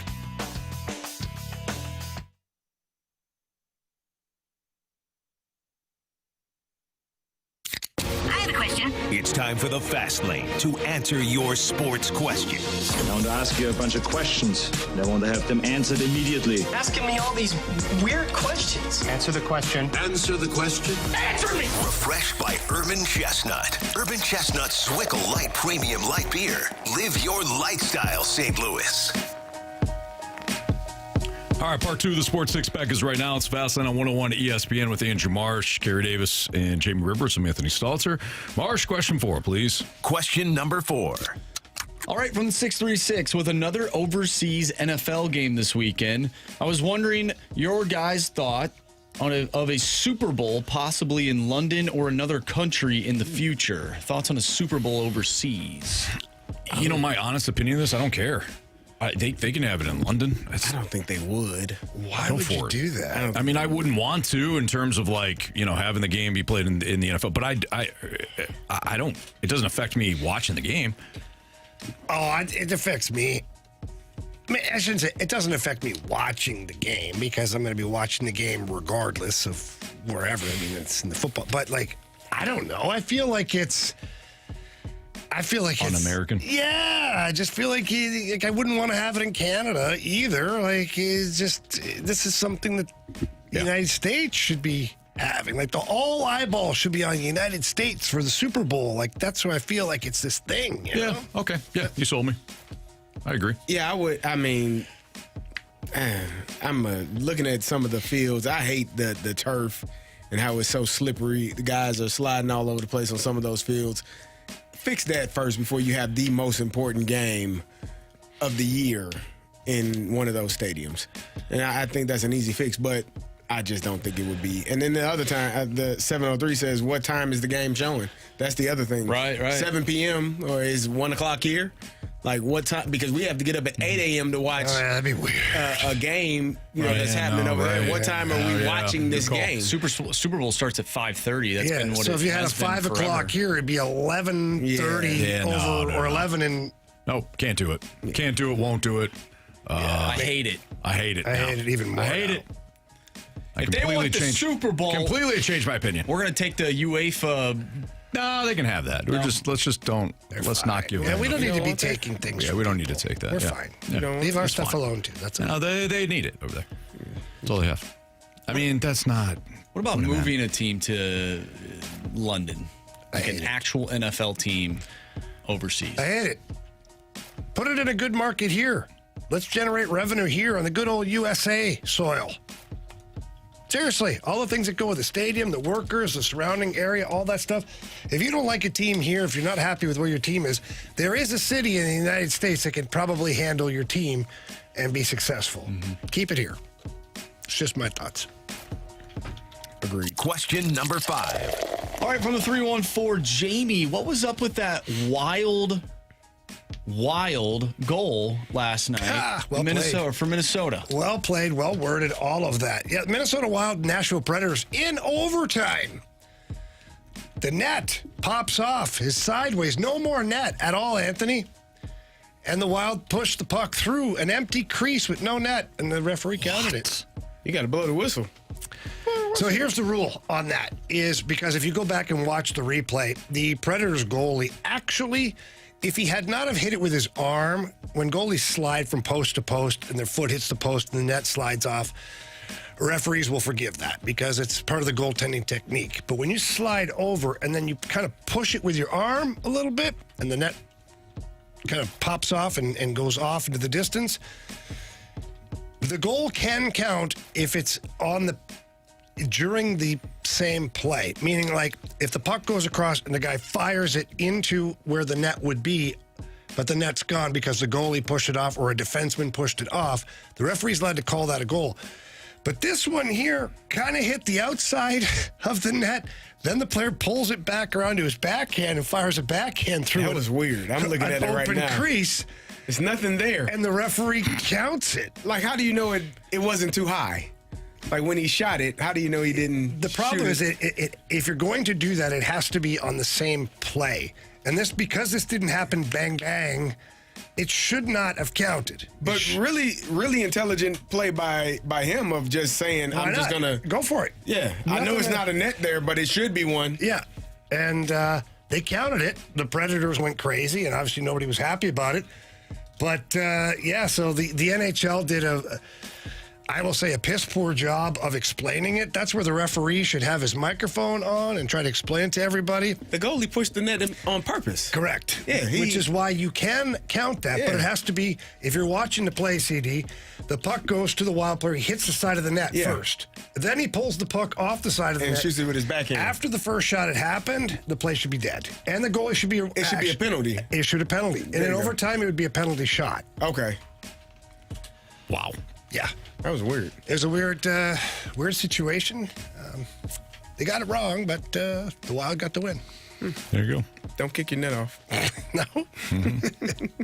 Question number 6. From the 618, I saw the other night that the Blues held McDavid and Draisaitl to no shots on goal. We mentioned that yesterday. What was the biggest defensive adjustment that helped that occur? Taking away middle of the ice, forcing him wide, keeping him towards the boards, basically running him into Broberg or Parayko, and just keeping numbers on the puck at all time. You can't let a guy like that have a minute to breathe out there, because if he does, he's going to find a way to hurt you, especially offensively. So for the Blues, it was great numbers in every zone where he was at. It was taking away the middle of the ice, and I said it yesterday, skating him into bad ice, and that bad ice is skating him into Broberg or Parayko. So that's... It sounds really easy. It's not.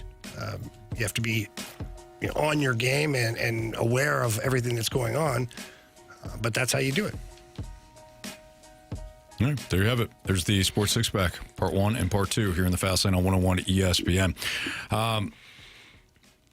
So the NBA isn't the only league that is being impacted by an increase in potentially, allegedly, illegal gambling. What Dana White said, and how he handled one of the situations, though, show that there is plenty of integrity and the processes in place to make sure that nothing illegal is going on. We'll let you hear what Dana White had to say next on 101 ESPN.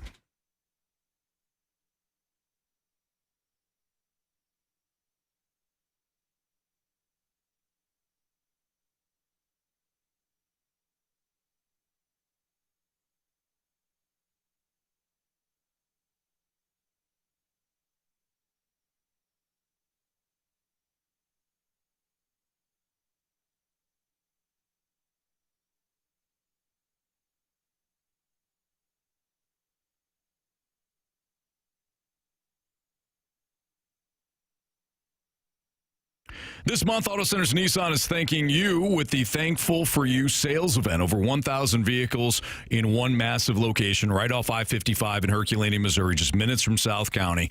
No games, no running around, just real savings and real selection. And right now, deep dealer discounts on every remaining 2025 model mean the best prices of the year as 2026 models arrive to Auto Centers. So you get no payments for 6 months on select 2025 Nissan models, or get no money down and 0% APR for 60 months on 2025 Muranos and Pathfinders, as well as the all-new 2026 Rogue Platinum. That's 5 years interest-free, all courtesy of Auto Centers Nissan. If you're shopping used, they've got you covered there too. No money down and no payments for 3 months on select used vehicles, all priced to move. Every new Nissan comes with a lifetime warranty and a 30-day return promise. So head out to Auto Centers Nissan in Herculaneum or visit AutoCentersNissan.com, because the deals won't last forever. Tell them Stalter sent you.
Last night on 101 ESPN with Carey Davis, Andrew Marsh, and Jamie Rivers. I'm Anthony Stalter. So, Jamie, you have been hot on this story because you're, out of all of us, you're the biggest UFC fan.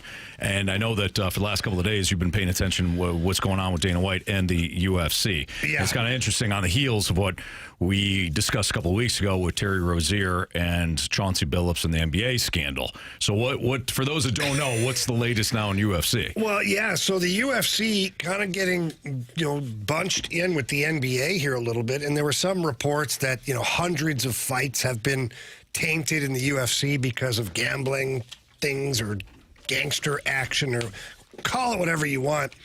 And so Dana White was on TMZ Sports, and they asked him about it. And so Dana White, of course, who minces no words ever, doesn't care what you think of what he's going to say, just says it the way it is. He was pretty blunt about it, and it kind of sparked my curiosity as to some of these betting websites and things like that. Here, let's listen to Dana White first on TMZ Sports. We're with a company called IC360, and they are the best bet monitoring company in the business. They reached out to us and they told us that there was some unusual action going on with that fight. Do we know anything? We didn't. So what we did was we called the fighter and his lawyer and said, what's going on? There's some weird action going on in your bet, weird betting action going on in your fight. Are you injured? Do you owe anybody money? Has anybody approached you to, and the kid said, no, absolutely not. I'm going to kill this guy. And so we said, okay. The fight plays out, and first round finish by rear naked choke. Literally, the first thing we did was call the FBI. So we called the FBI. I've met with the FBI twice today. People out there talking, there's hundreds of fights under it. It's total bullshit. So this company, IC360, which is the best bet monitoring company in the business, we've been with them for years. And we get a report after every single fight that we do. So for anybody out there that's clickbait and saying, there's hundreds of fights, it's all bullshit. So when this did happen, a couple of years ago, whenever it was, that investigation is still ongoing, and now will be a part of this investigation too. If you try to do this, I've been very vocal and very open about this, we will be your worst enemy. We will immediately go after you, guns a-blazing, with the FBI and whoever else we need to get. And we will do everything we can to make sure you go to prison.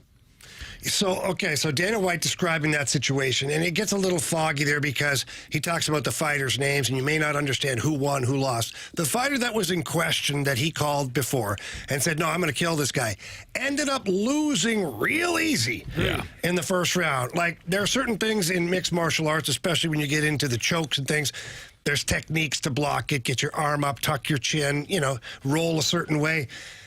There was none of that. This guy was like, here's my chin, it's way up. Arms were like flat out to the side, and he got slept, as they say in the biz, pretty quickly. And so that's why Dana White reacted the way he did.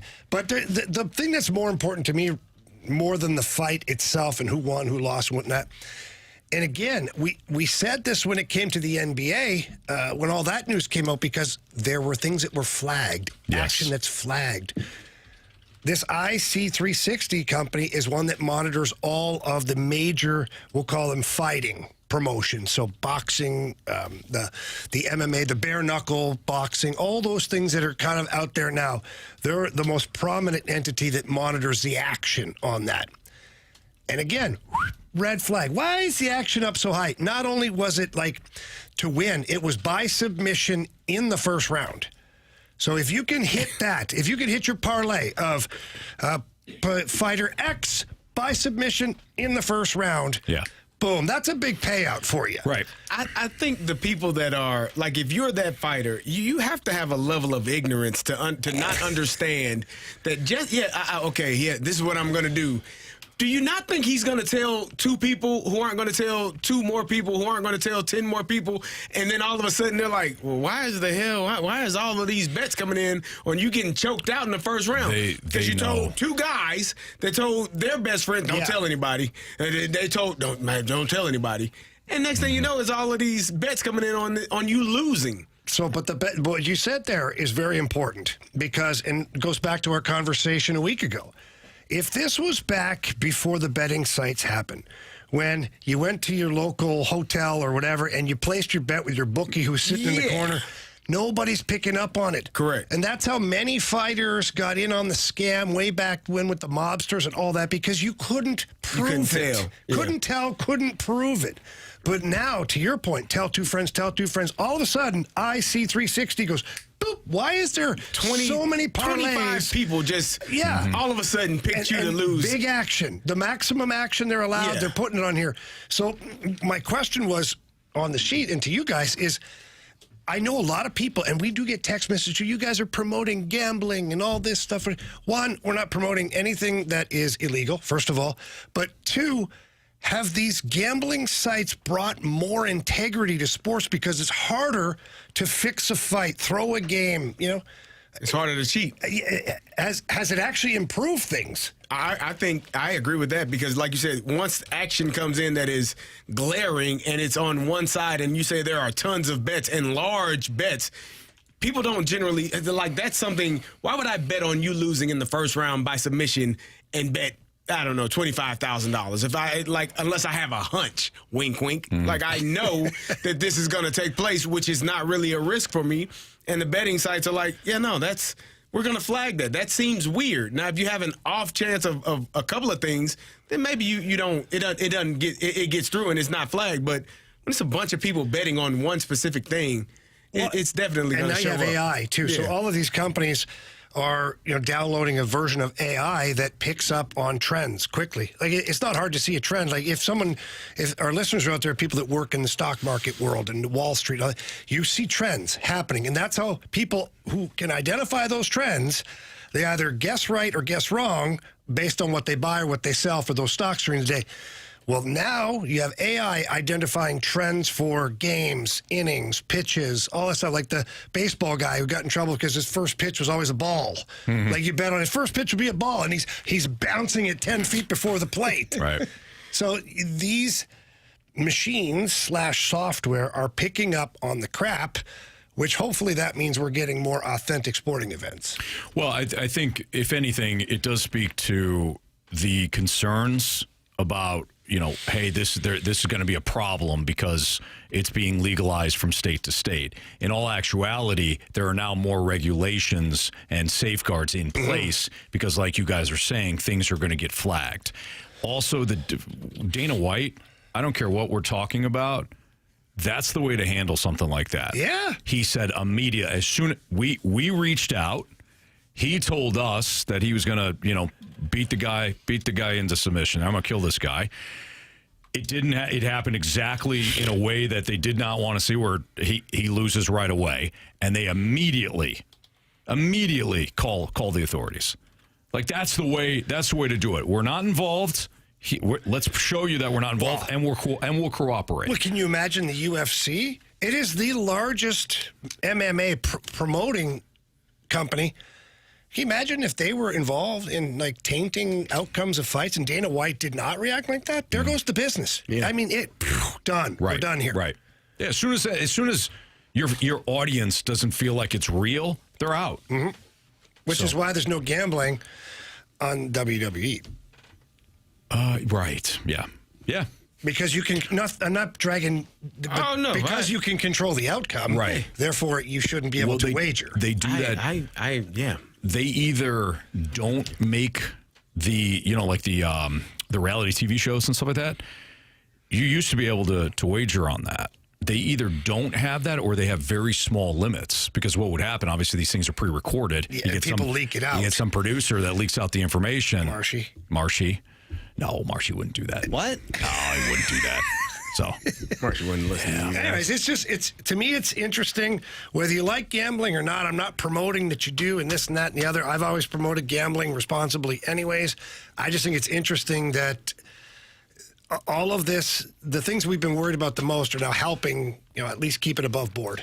Oh, we got a text from 618. Y'all think Geno Smith does that too with interceptions, or does he and my Raiders just suck. I think in that case, the Raiders, Geno Smith is not good, and the Raiders, unfortunately, are not good either. But I've had similar questions about other QBs that I've raised. Can't imagine Kirk Cousins. Really should have flagged. There was a game recently. I can't remember who the Dolphins were playing, but the quarterback that played the Dolphins was so bad. I thought the FBI should be involved in that. Just didn't play well. It happens. I think the FBI should have gotten involved. There was a game earlier. It was so bad. There was a game. It was the Houston Texans. Woody Marks, who at the time was the back. Oh, I know Texas the A&M. Texans. I think he's USC. I guess. I think he's USC. That was a guess. Well, Woody Marks, his snap count went up, and he had a breakout game against the Tennessee Titans. The following week, they take on the Baltimore Ravens, who were severely banged up at that time, and we remember the Texans just blew them out. Woody Marks had less than 5 carries that game when, I believe his anytime touchdown was, heavily betted on that week. And so people were like, what the heck's going on? Well, they didn't like that. He's the backup to Nick Chubb. I don't know what to tell you. Yeah. Sorry. All right, we got the Gauntlet next on 101 ESPN.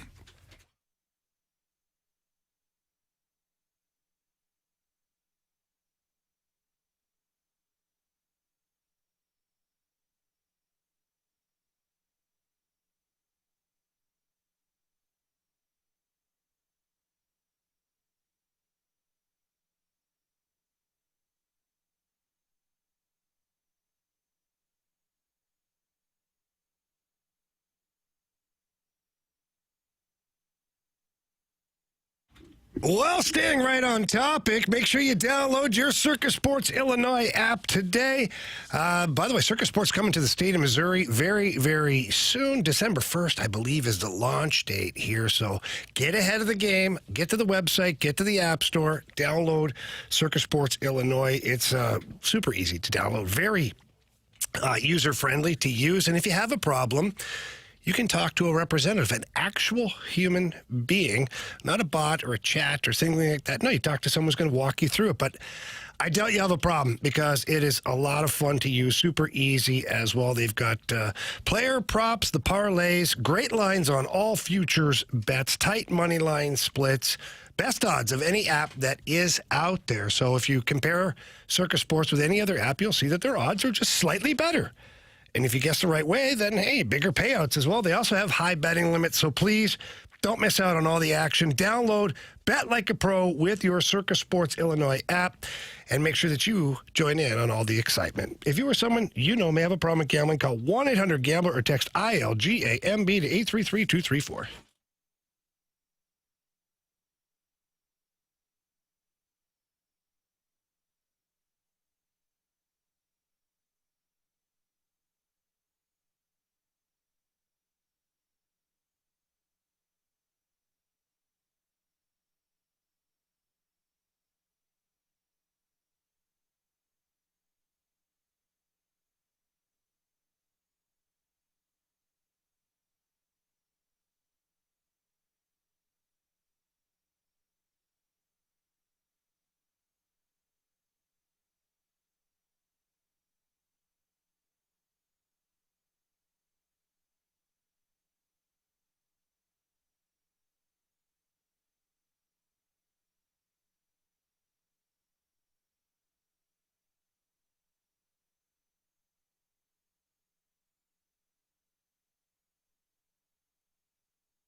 4 warriors, 4 categories, 1 challenger. Can you survive the Gauntlet? Brought to you by Blue Note Roofing. Roofing, siding, and gutters. Visit BlueNoteRoofingSTL.com for a free inspection.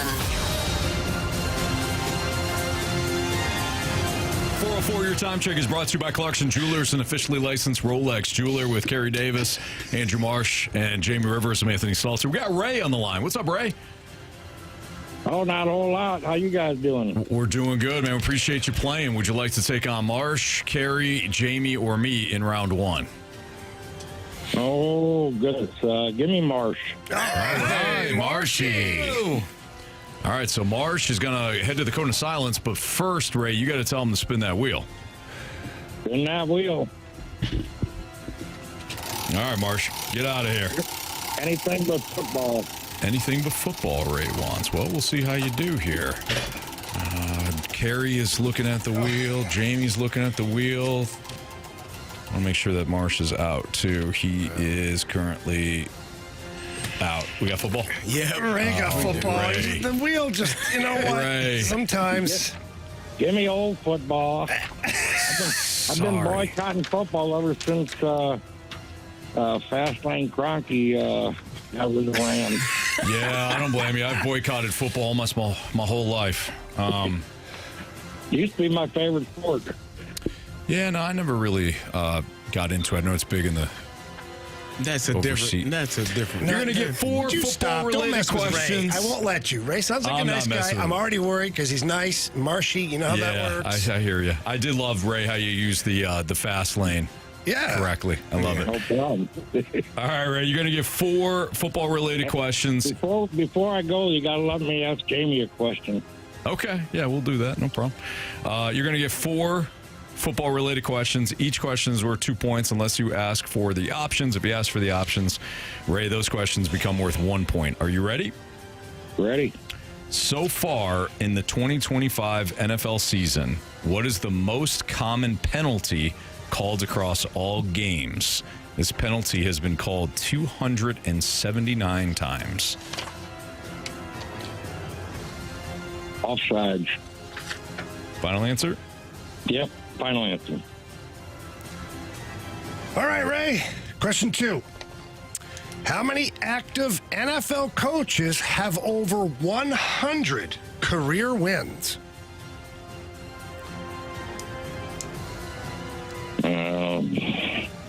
2. Final answer? Final answer. Thank you, sir. Question number 3. Which quarterback has been sacked 30 times this season, 8 more times than any other NFL quarterback? Options, please. Is it Drake May, Cam Ward, or Justin Fields? Justin Fields. Final answer. All right, Ray, final question. Name the worst conference in all of college football so far this season. This conference is 37-56. Is the max? Well, give me the options. Mountain West, the Mid-American, or Conference USA? No, Conference USA. Glad I asked. All right. Let's bring back Marsh from the Cone of Silence right now. Ray, how you feeling? No, not so great. Okay, all right. Well, let's see if did anybody flag down Marsh? I'm trying here. I could have dealt with some old football, but all this new stuff. Yeah. Well, this one's a little tough. All right, Marsh is walking back from the Cone of Silence right now. He's putting on his headphones again. Lots of people in the Cone of Silence Oh my today. gosh, there's nothing silent about it. Yeah, you had a whole There's a group in there. Crew in Tommy there, the Boss people. in there, everything. Yeah, I'm talking just music, a lot of bands and stuff. So. Okay, well, good. Yeah. All right. Marsh, your category today is football. Oh, okay. Pack a lunch. Oh, yeah. Question 1. So far in the 2025 NFL season, what is the most common penalty called across all games? This penalty has been called 279 times. Most common penalty? For me, it's probably between 2, which would be pass interference and holding. I'm leaning towards holding, but I guess you can't answer it if it's between offensive holding and defensive holding. I'd say offensive holding, final answer. Question 2. How many active NFL coaches have over 100 career wins? Wow. Okay. Let's see. Andy Reid, definitely one of them. Sean Payton, for sure.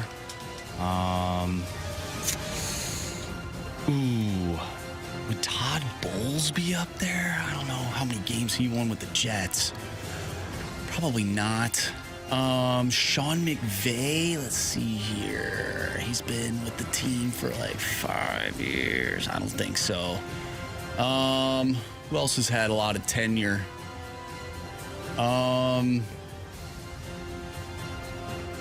Dan Quinn, probably not.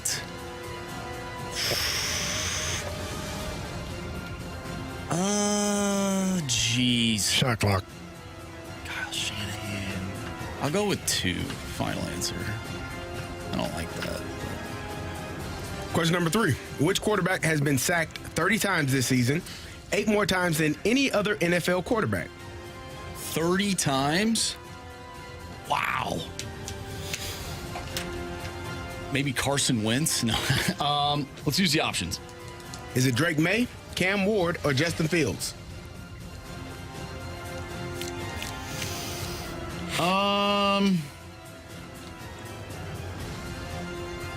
Man. See, Justin Fields and Cam Ward, they're pretty elusive. I'm going to go with Justin Fields because he just, doesn't throw the football. So I'll go Justin Fields. Final answer. Final question. Name the worst conference in all of college football so far this season. This conference is 37-56.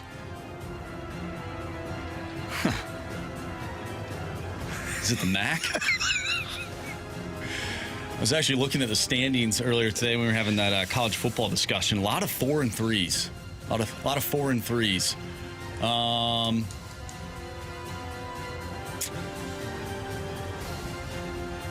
I feel like whoever wrote this wanted to really get at Anthony. I'm going to go with the MAC. And then Anthony will probably say that's not the right answer. I can't believe you'd say that. But I'll stick with the MAC. Final answer. All right, let's go over these. How many active NFL coaches have over 100 career wins? Ray, without the option, said 2. Marsh, without the option, said 2. Correct answer is 5. Wow. Andy Reid, Mike Tomlin, Sean Payton, John Harbaugh, and Pete Carroll. That's right. I forgot about those 5 guys. is the correct answer. Yeah. 5, he said. Which quarterback has been sacked 30 times this season, 8 more times than any other NFL quarterback? Ray said Justin Fields. Marsh said Justin Fields. Correct answer is? Yes, Cam Ward. Cam Ward is the correct answer. So we got a 0-0 tie thus far. Name the worst conference in all of college football this season. This conference is 37-56. Ray initially said the MAC. Took the options and went with Conference USA. Marsh went with the MAC because he's smart.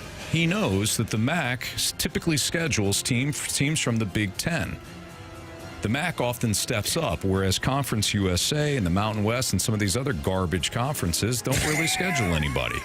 Correct answer is? Mid-American. Exactly. And my guy eggplant emoji, he knows. Anthony, lack of respect for the MAC is outstanding. It is astounding. I completely agree. That's what happens, Carey, when you schedule the big boys, as opposed to just completely overlooking anybody with a pulse like Conference USA. Yep. So anyways, Marsh 2, Ray nothing. Mac is the right answer. Mid-America. Wow. Return of the MAC. So far in the 2025 NFL season, what is the most common penalty called across all games? This penalty has been called 279 times. Marsh went with offensive holding without the options. Ray went with offsides without the options. So if it's offsides, we got a tiebreaker, a walk-off. If it's any other penalty known to man, Marsh wins. Carey? Correct answer is... offensive holding. Ray? You have chosen poorly. You lose. Not today. Ray got you 4-0 by virtue of those two non-optioned answers. Sorry, pal. Yeah. I told you I wouldn't do very good at football. No, that's okay. So you wanted to ask our guy Jamie a question. Yeah, what do you got for me, Ray? Yeah, Jamie, I just wonder, are you ever going to be on the Blues broadcast again? Well, yeah, I got some games coming up here in the month of November. I think I've got 7 or 8 games. So you'll be stuck with me for, I think, 7 or 8 games in a row, buddy. Well, I'm sorry, that sucks. I really missed you and John. Well, Doing the games together. I mean, Herbs and Joey are okay, but you two were the best. Well, I appreciate your support. And keep watching Blues hockey all the time, Ray. We appreciate that too, bud. Every game. All right, brother. Have a good one. You guys too. Good job, See you, Ray. Ray. Nice job. Thank you for playing. Thanks for listening. Bye-bye. All right. Marsh, well done. Very impressive with the offensive holding, because you even asked, and I would have just said holding. Yeah, which there's two different kinds. I know, but what would that have been then? Because I would have said holding, thinking in my head offensive holding, but I wouldn't have said offensive holding. Yeah, no, that Marsh nailed it. Offensive holding. False start was another one that I was also thinking. I didn't say it, but I just think of Jawan Taylor. Oh yeah, although somebody he never gets called for it. Walrus King said Chiefs right tackle is about 50 by himself. Defensive pass interference, offensive holding, and false start. Okay, those are the three that. Yeah, there you go. I just see there's holdings everywhere, man. Yeah, Ray said Mac. he did. And then he, I think you might have thrown him off when you said Mid-American.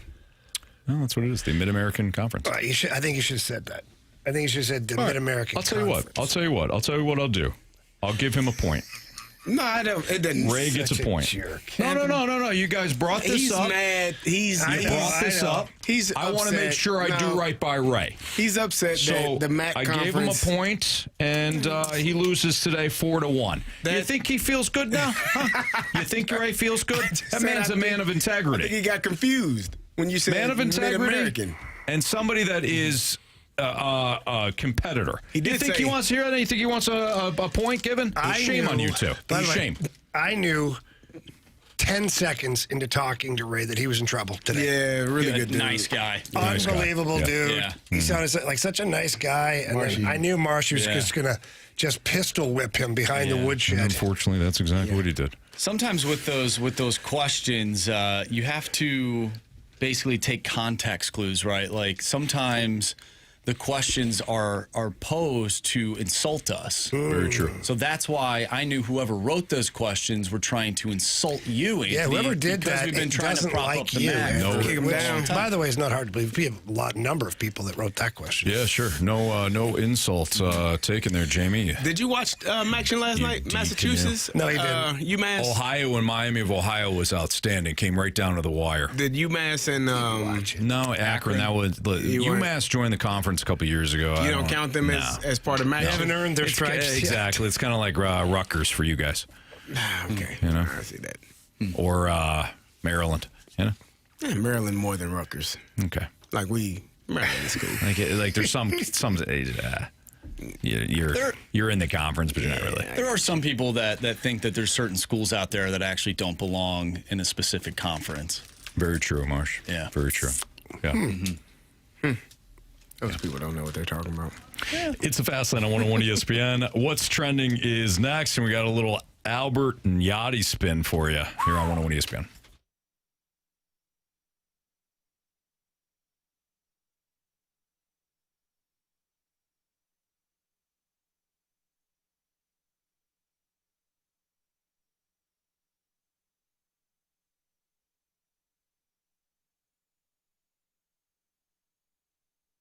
All right, St. Louis, are you looking to renovate your kitchen, your bathroom, or maybe one of those fancy outdoor spaces? but maybe you're not sure who to call. Let me help you. Call my friends over at E&B Granite. They are the best in the business, over 20 years in the St. Louis area, and man, they do amazing work. I did my whole kitchen with E&B Granite, and I plan on doing even more moving forward, but here's the easiest way to do it. Get down to 6135 Manchester Avenue. Unbelievable showroom, and the in-house design staff is fantastic. They're going to ask you what you want to do, what you're trying to accomplish, what your budget is, all of those things, and then they go to work. And I remember picking up my countertop, picking up the backsplash, the cabinets, the flooring, all of it, by the way, very, very well priced, and so many different varieties to pick from. It was an awesome experience. The technicians get into your home. They respect everything. They measure properly, and when they have the destruction, we'll call it, there's no marks on your walls and things like that. No, they take their time, they do it right, and then when they're done, it is fantastic. So please give them a call, book an appointment. That's always the easiest way to do it. Tell them Jamie Rivers sent you in. Their number is 314-645-9300. That's 314-645-9300. Or you can always visit enbgranite.com.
Topics in the sports world. What in the wide world of sports is going on here? It's time to find out with What's Trending, brought to you by Elite Comfort Experts. Heating and cooling with no gimmicks, just guarantees. EliteComfortExperts.com.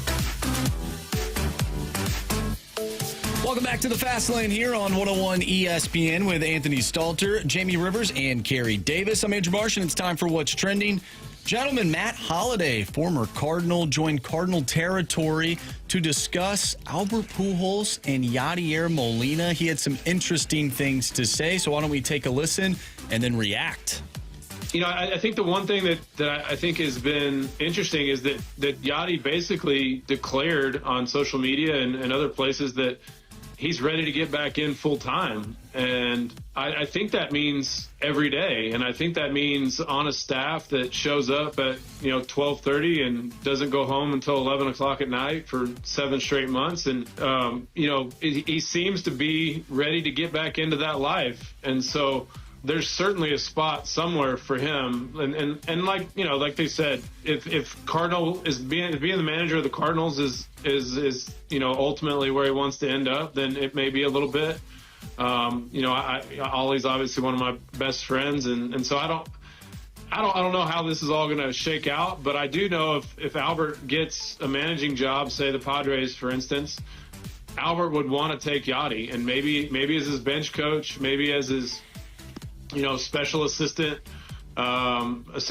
manager. You can make up titles now in pretty much any way you want. So I'll be interested. I think that's the one thing to me that's intriguing. I think Albert fits the Padres really well. They have a lot of Latin players. I know he's close with Laureano and Tatis and Machado, and so I think that's a great landing spot for Albert. And then I think bringing on Yachty as a bench coach would be pretty awesome. I mean, if I was a Padre, that'd be the dream scenario for me. Your thoughts? Can you imagine? Can you actually fast lane imagine if Albert Pujols becomes the Padres manager and then his bench coach or associate manager, whatever, like Matt Holliday said, whatever title you want to give him, is Yadier Molina, and you, as a Cardinals fan, have to go down to Busch Stadium and watch the Padres play the Cardinals while Pujols and Molina are managing the other team? That'd be tough to swallow. Oh. That'd be rough. When I heard Matt Holliday say this, I was like blown away because he's right. He's right. But right now, the commitment looks like it's going to be Ollie Marmol. And I don't think Yachty, I don't know, I'm guessing. I don't think Yachty wants to be, we'll say, I don't want to disrespect anybody, but second fiddle to Ollie Marmol. I think he'd be okay being a bench coach to Albert Pujols. I don't think he's okay doing it with Ollie Marmol. And so he would go to San Diego and be with Albert. Right. Meanwhile, everybody here would be like, well, why the hell did we just get Albert and Yachty? What do you guys think? And I don't think there's an answer to this, right? But it's one that has rattled around in my head. What do you think Chaim Bloom thinks of all this? Because Chaim Bloom, while he understands the history of the Cardinals, it's not as if he rose in ranking through this organization. He did that with the Rays, wound up getting the president spot with Boston, and then eventually found his way, obviously, to St. Louis. He knows of the impact of Albert and Yachty, but he's disconnected from the emotional side of it, right? Yeah. So what do you think Bloom's thinking? I would assume Bloom is going to hire if and when the moment comes for them to go in a different direction than Ollie Marmol. I think he's going to hire the person that he wants to hire, as opposed to who St. Louis thinks he should hire. And I think Albert Pujols and Yadier Molina were outstanding baseball players, Hall of Fame careers. They're going to be, etched in the history books for a lifetime. But that don't mean that they can manage. That doesn't mean that they are great coaches. And you don't have any reference of them doing so on that level for that amount of time. So I think if Chaim Bloom does, I think he's fine with what he has right now. They're going to add around Ollie and give him all of the utilities, all of the support you can get to help him be the best manager he can be at every level. And so you see what you have, and then I think Chaim Bloom is going to go with the person that he deems most qualified for the position if they do move on from Oliver Marmol. Do you think Cardinals fans care? I know they don't. Do you think they give an absolute, what, if Albert and Yachty have done this before or qualified? And I don't think Chaim Bloom cares either.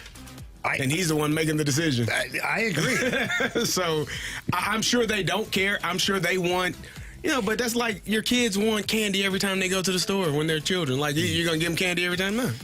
Hey, I know better than you. You think Cardinal fans are children? I think Yeah, fans can be childlike. The sheer enjoyment that you have watching a game, you become like a child when you're watching your favorite team. Saturday night, I was watching my favorite team. I was like a child. I was excited, jumping for joy. I hope you mean the Blues, who also played on Saturday night. They did. Yeah. Illinois played Saturday, right? Yeah, they did. They did. They played Saturday morning. Yeah, but the Blues played Saturday night. They did. Carey. Well, did they win that game? They did. No. So I wasn't jumping for joy. Yeah, they did. No, they lost to Columbus. They lost to Columbus. Yeah, they didn't win that one. So I wasn't jumping for joy. Trying to put it out of your memory. I get it. You're good. But the thing, I was childlike when I saw. Is that who we're headed now? Will Smith. I mean, great actor, too. He does it all, brother. He's a fantastic. I heard he's a hockey player, too. She said he got drafted. And there's another baseball player named Will Smith. There is. Does everything, man.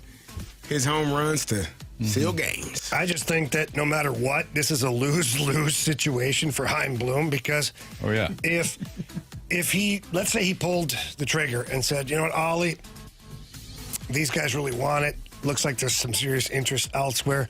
We'd rather have these two. We think that they're the future. We're going to let them grow with this team. Oh, that's a great way to put it. Right? I like that. And then it fails miserably. Let's say it does. Then Chaim Bloom, why'd you do that? You know, whatever. Now you embarrassed Pujols and Yachty. Get rid of this guy. Or if he doesn't do that, and then they go on to manage the Padres, who, by the way, the Padres are going to be a winning baseball team. That's a really good team. It is. They're going to be a winning baseball team, probably a playoff team. And then everybody here is going to say, why? Chaim Bloom loses that one now, too, because the Cardinals, probably not a playoff team next year. Based upon what we're kind of seeing, you know? The thing for me, and I don't know how other fans feel about this, I don't like seeing those two wear other uniforms. I can't wrap my brain around Yachty wearing a different uniform other than a Cardinals uniform. I didn't like when Albert was with the Angels or played for the Dodgers. My Albert Pujols is a Cardinal through and through. So I think that's just for me. I don't want to see them go to another organization and have success because selfishly I want that success here. And I'm sure a lot of Cardinals fans feel the same way. Question is Bloom? And I don't think that's the case, but who knows? You know what? You never know what the future now, you know what, has in store for us, Jamie. If those two could be the two that ultimately take down those damn Dodgers in the NL West, might feel a little bit different about it. Okay, well, there you go. Shameful. You don't think the Tennessee coach will do so? If those two can be the team, lead a team to take down the Dodgers, that'd be great. I get your point. Are we seeing NFL teams being more willing to admit their mistakes, especially the quarterback spot? That's next on 101 ESPN.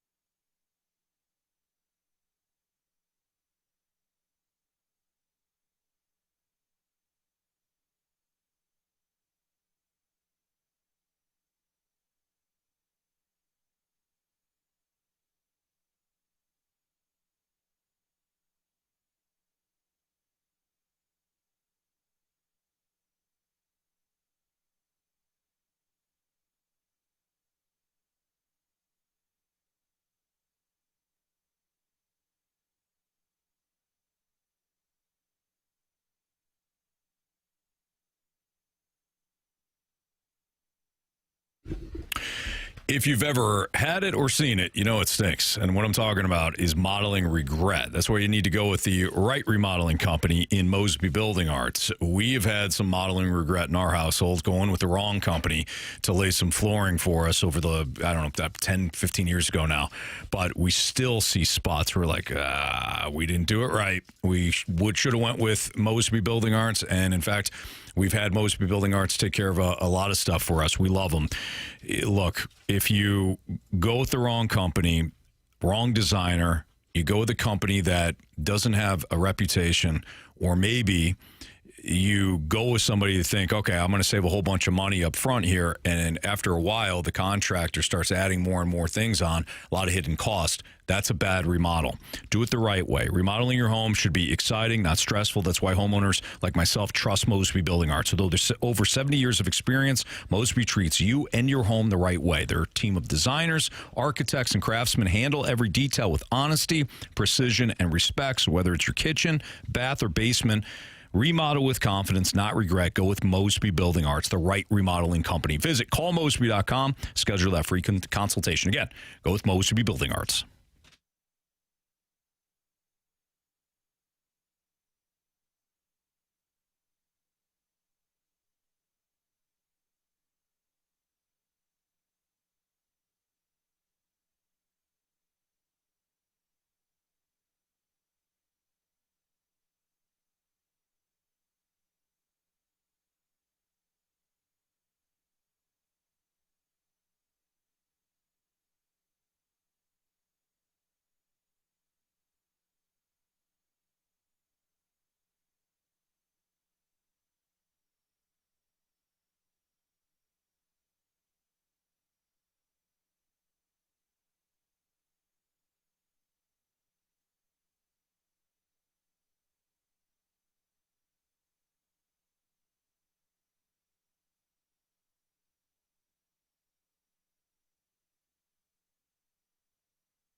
ESPN Sports Center.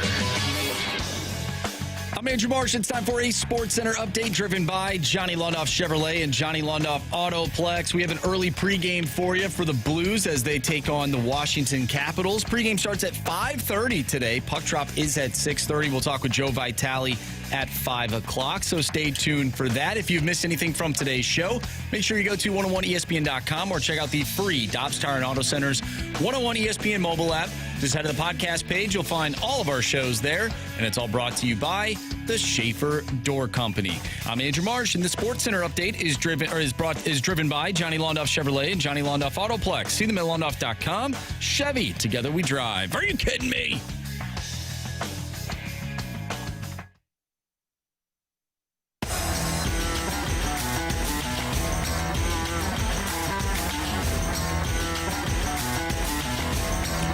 Before we get into an NFL topic, we have your chance to win tickets to see AC/DC on September 8th at the Dome at America's Center. Tickets for AC/DC go on sale this Friday at 10 a.m., but we've already got your shot to score free tickets to the show before you can even buy them, Jamie. Yeah, baby. You can find all the ticket details and a bonus chance to win free tickets for AC/DC right now at 101ESPN.com or on your 101 mobile app powered by Dobbs Tire and Auto Centers. Here is your trivia question.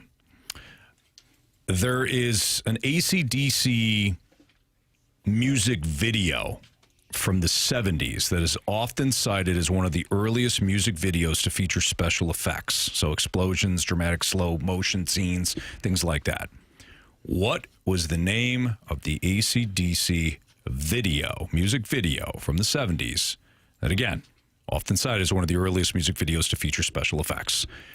If you have the correct answer, you can send it into the Air Comfort Service text line at 314-399-9646 and become the winner of said tickets. This one's got Jamie perplexed. Well, there's a couple I've got in my cranium right now. But well, let's see how the listeners do, and then you Not can me. You can play along. That's hard to believe. No clue. You do have a clue, though, on NFL quarterbacks, Carey. And one of the things that you had cited in the office when we were kind of discussing, you and I were kind of going around and around about certain quarterbacks, namely Jacoby Brissett. Yeah. And the Cardinals saying, and I know the Cardinals put Kyler Murray on IR, but it might be a kind of a J.J. McCarthy thing. So Jacoby Brissett winds up being the starter. They named the starter. And just Trojan horse that, right? And Kyler Murray. Don't listen to him, Marsh. Don't listen to him. Hey, Joe Alt, foot problem? How's he doing? Good. No, he's not. He's out for the rest of the season. Why is that? Oh, probably because they brought him back too early. No, he came back. He came back. He's fine. out. He's out now. I know. Guys. He got hurt. I know. Yeah. But he's like 350 pounds. It's different. The foot it's different with the when you foot weigh that injury. much. All right, Yeah, keep it's it a lot going. more stress. Anyway,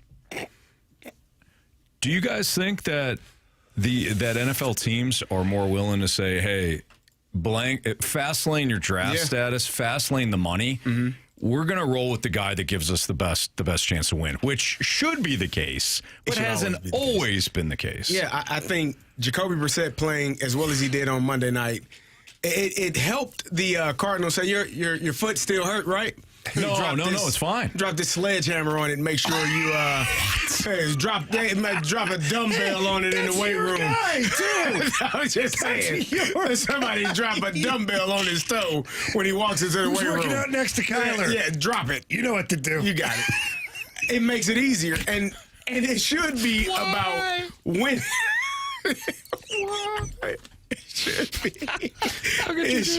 It should be about winning, but oftentimes we see contracts play and we see draft status play. But the Indianapolis Colts did the same thing with Daniel Jones. They said, Anthony Richardson, yeah, we know you were drafted 4th overall. Maybe we expected you to be the franchise, the future of this franchise, but you're not playing well enough. We're going to go with a guy that's been on a few teams that was also drafted in the 1st round, but we're going to go with him because he gives us a better chance to win. You saw the Denver Broncos do that with Russell Wilson. We're moving on from the contract. We can't take it anymore. We're not going to him. It happened twice, and we're not going to allow this contract to be the reason why we stop ourselves from having success. So I think you're starting, and we saw the same thing with Michael Penix being drafted by the Falcons. The Falcons paid Kirk Cousins a ton of money in the offseason, and then they went and drafted Michael Penix Jr. Thank God. With the 8th overall pick. Was it 8th or 9th? 8th overall pick, and saying we're going to allow it to play out the way that it should. And as an athlete, I can tell you, you always want the opportunity to let the best man win. And I think teams are starting to say, we're going to play the best player that gives us a chance to win. And I think coaches are saying, I don't have this position forever. And if I play the contract or if I play the draft status because that's who I'm supposed to play, air quotes, and I don't win, I'm going to get fired. Yeah. So I might as well play the guy that gives us the best chance to win football games. And I think that that's what they're doing, and I think it makes the most sense for these teams. I do too. I think they're doing a nice job with it, quite frankly. They're also finding – I don't know if some teams are just getting smarter and realizing, like, hey, Mac Jones is a perfect fit for our offense. He becomes available. Yeah, let's get him, to our team. Baker Mayfield, clearly he had something in Sean McVay's offense. Well, why don't we hire somebody from his staff that is up and coming, and we believe in him, that being Dave Canales, who eventually became the Carolina Panthers head coach. Then we're like, hey, you know what? Baker plays well in this. Why don't we go back to that same offense, get Liam Cohen? And Cohen does great with Baker. And then they found somebody else. I think teams are starting to finally realize that you can't take a square peg and put them in a round hole. Yeah, but here's where I'll push back a little bit. Is every team every team that you've just brought up is established in every other area. Like, they got a good offensive line. They got some weapons for these guys. Where, again, I'll go back to, and it's not for the purpose of disagreeing with you. It's the purpose of just going back to the young quarterbacks being, the team's doing them a disservice. Mm-hmm. The ones that are drafted very high to a team that's crap. Mm-hmm. And it's over and over and over, which is why, like, Darnold, Mayfield, Daniel Jones, Mac Jones. What? How did these guys become good? They're not on crap teams anymore. Yeah, no, you're right. There's better players. There's a large or better coaching, like whatever. Yeah, I it's interesting, and maybe the Panthers kind of fit into both of our categories a little bit. But let's think about them, right? So Baker Mayfield and Sam Darnold were both there. I mean, ironically, Sam Darnold, same time. Sam Darnold goes on, resurrects his career. Baker Mayfield goes similar situations too. Resurrects his career. They do bring in Bryce Young, but the key was hiring the right coach. So I think what we're saying is it goes hand in hand. Well, there's no one specific thing. There's a lot of different variables that you're having to match up now. Hell, let's use your guy, Dan Campbell. The Lions hire him. He's up there talking about biting kneecaps. We're all laughing. Mm-hmm. They go out and they trade Stafford for Goff for like, why? What are you doing? What? And we come to find out they wanted him. They felt like he was perfect for what they were trying to do offensively. They saw things that maybe Stafford or Sean McVay didn't, and they brought him in. But with the two of them, they turn around one of the more and you know this because you played for Detroit. Oh yeah, one of the more moribund franchises in NFL history. So it's a combination. It's finding the right people. Yes. Yeah. Well, including the 0-17 or 0-16. They just got unlucky. And they got a lot of draft picks 16 times in that trade, and they hit on like all of them. Yeah. They did. CD and I, that's probably why we don't do the gridiron guys anymore because we were so wrong. They used a lot of those picks to get Gibbs. Didn't they get Amon-Ra St. Brown? Jack Campbell, and then Sam Laporta from Ireland. I thought Amon-Ra St. Brown was in that one too, in that pile of draft picks. Maybe he may have been. Still, the guys you just said are. Yeah, but it was crazy because it's like, don't draft a running back too high. Don't waste a pick on a inside linebacker that doesn't pass rush. And, why do you need another tight end? And because they had Hawkinson at the time. Yep. And the Lions were like, nah, we like these guys. Well, okay, you know what you're doing. So it's the right team, right coach, right quarterback for that system. And, it works out. And then you don't beat the Jets or the Browns. I'm interested to see what the Browns do. Were you going to say they're going to figure it out? No, I was going to say they're going to start Shador at some point. You have to. Kevin Stefanski don't like him. It doesn't matter. Kevin Stefanski like his job? I don't know. He might not. He might be trying to get out of there. You win Coach of the Year twice and can't get this. You're like, what more do you want from me? I'm doing my damn best. I don't think he's calling plays anymore. Who's that? Kevin Stefanski. Did you give it up? Isn't Tommy Reese calling plays? Oh, that's right. Yeah. From Notre Dame. Nailed it. Nice job, CD. Thank you. I also appreciate all you guys stopping to talk while I take a sip of water. Worked out real well. We thought you had something else. Worked out real well for me. Once you asked, I stopped looking at you. I didn't know what you were not supposed to. No, it wasn't. Exactly. Nope. We did hear that. Yeah, I just needed somebody else to fill in there for a second. Just a second. And all three of you said, go fast lane yourself, Tony. All right, Bet the Board is next on 101 ESPN.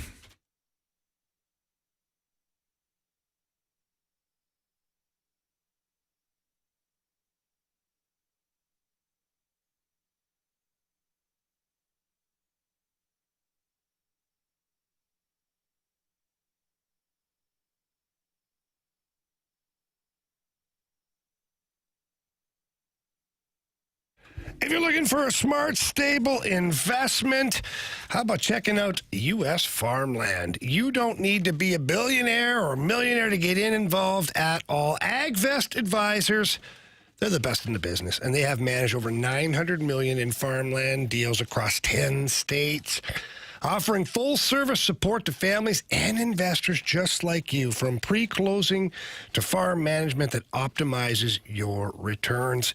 Why would you invest in U.S. farmland? It's easy. Steady returns, long-term growth, real stability. I know the feeling of getting up in the morning and right away you turn on your TV or your computer and you're checking out the stock market. You're pulling up what you have invested in the stock market because it's all over the place. It's a roller coaster ride. Well, U.S. farmland isn't, and the land and the farm appreciate every year. So again, that goes along with the long-term growth / long-term plan. And all you have to do is call AgVest. The founder, here's his phone number. Chris Bronner is the founder. Tell him Jamie Rivers sent you in. His number is 618-520-7022. That's 618-520-7022. Or visit agvestadvisors.com. Remember to buy land. They are not making it anymore.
It's the Fast Lane on 101 ESPN with Andrew Marsh, Carey Davis, and Jamie Rivers. Carey's not here to make his picks. I'll make his pick for him. I'm Anthony Stalter.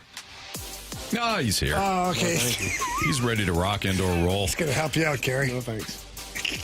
Marsh, how'd we do? We all did really well, except for Carey. He's still at 0. We each picked up a point last night and bet the board. Wow. Okay, so Marsh, you still have honors, correct? Yes. I'm looking at the NHL tonight. Columbus Blue Jackets, Calgary Flames, Dustin Wolf, over 25.5 saves tonight. I think the Blue Jackets are going to throw the puck on net. He's still a good goaltender, even though he plays on a terrible team. So at least need 26 saves out of the Calgary Flame netminder. That's a nice bet, Marshy. Well played, buddy. Nice job there, Marsh. Thank you. Yeah, I'm going to do something a little out of character here. Utah, Mammoth, Toronto Maple Leafs.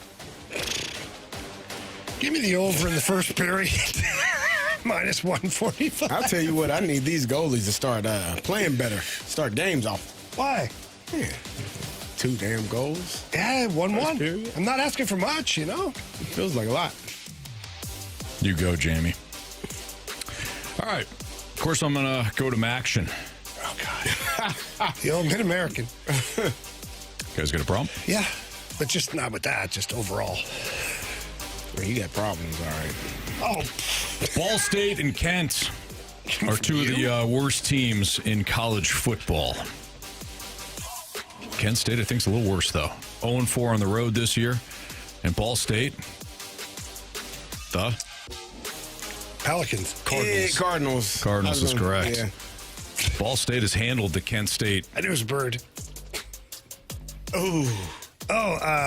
Shockers. No. What does it start That's with? Wichita State. G. Golden Eagles. Griffins. Yeah. Golden Eagles. Golden something. The Gorillas. Golden. That's Pitt State. Jets. The Golden Eagles. The Bald Eagle. Oh, It's wait. the Golden Arches. Golden Corrals. Golden Arches. Golden Corral. Wait, it's a bird. They got a bird. No, it's the Golden. No, it's not a bird. What's the next word? am I What's the next thinking of? letter? Gold Nugget. What's the next letter? F. What? Golden Falcons. No. Golden F. Golden Flask. What the hell's wrong with you guys? Golden Footballs. I know the name. Golden Fighters. No. Fighters. I just said that. I'm just working my way through it here, okay? Golden The Golden... Furbies. The Furries? No, Furby. Oh. What? Nothing. What's the next letter after F? I have it after Golden that. F, and then what letter? Literally just said that too. The Golden Flyers. L. Flyers. No. Yes. Flames. Flashes. There you go. Flashes. I couldn't remember. It was the Golden But it's a Flashes. bird. Their logo is not. Is it not a bird? It's a. Yeah, but it's not. an It's not a airplane. bird. It's not a bird. Yeah, in it's the a bird. No, it is a bird. It is a bird. It's a plane. But it's not bird. There's not a bird in the. Give me Ball State -3. Oh, I just didn't start with that. That's a good point, Marshy. You kind of wasted all of our time there. Actually, I didn't. Golden Flashes. Because anybody listening to this crap surely got a good laugh, a hearty chuckle. Yes, we did. And please Yes. don't call me Shirley. Especially since Jamie said everything I said right after I said it. Well, as a fine until listen to Carey said anything. everything I said right after I said it. He's sick. Absolutely pathetic. I'm going to go with Nikola Jokic and Bam Adebayo over 44.5 points combined. What are we doing? What's the problem? I'll just make sure that that was an actual play. I'm looking right at it. You want to check it? Yeah, I do. Oh, coming from you, the Golden Flask over there. Yeah, the Golden Flash. Flashes. Whatever. What is the number, Carey? 44.5 over. Wait. Is that game today? What are we doing? What's the problem? What day is it? He's got a. Okay. All right. Yeah. That is the thing. That's the thing. I was just making sure that it wasn't a parlay that you were using in November. I'm just making sure he's not betting on tomorrow night's game. We're here for you, Carey. Oh, no, now you want to be here for me. Yeah, we're here for you. Nobody knew anything Okay. last week. Look, you about lost the damn that anyways, Cowboys okay? betting on Monday. Cowboys lost outright. Damn your bylaws Right here and in the you. bylaws, okay, fella? Hell with those bylaws. Please support the I'm going to countdown. call Karen one day and have her type up all of our bylaws. Hey, Hey, Karen, it's me, Jamie. Yeah, it's been 30 years. Please support the Countdown to Thanksgiving campaign to benefit Operation Food Search, hosted by Lee's Famous Recipe Chicken, Hot Shot Sports Bar and Grill, and Coca-Cola, and us, 101 ESPN. Drop off a non-perishable food donation at any area Lee's or Hot Shot's location now through November 21st.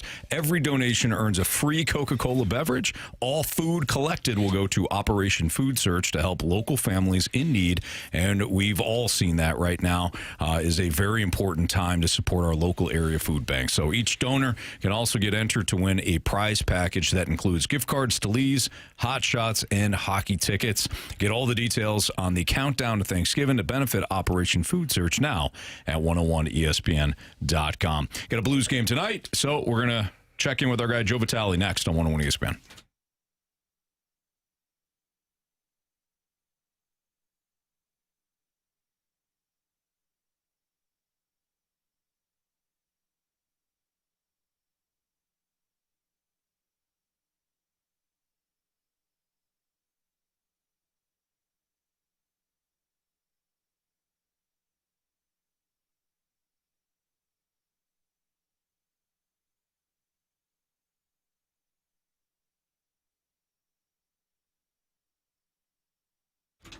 Jamie, I love working with our guy Stewie because there's really nothing that he doesn't know when it comes to the mortgage industry, where the rates are, stays on top of the Federal Reserve and how that's going to impact us and our money. And if you're in a situation, I highly encourage, I know Jamie does as well, highly encourage you to pick up the phone and either call or text Stewie if you're dealing with any sort of debt. If you are looking at a home and you have no idea how the loan is going to come into place because maybe you're an independent contractor or you have obviously different finances all over the place, all over the map, Stewie can help you, and he can help you save you money. Jamie, you saw it firsthand. Yeah, I did. And my situation was, not crazy unique, but a little bit unique. Going through a divorce, there's always different obstacles that present themselves. And Stewie was able to navigate all of that for myself and my ex at the time. And it was really a painless situation. We got the pre-approval letter, and by the way, he sends you one so you can. It tells you what your threshold is, but you can then make the letter up so you don't have to bother him every single time.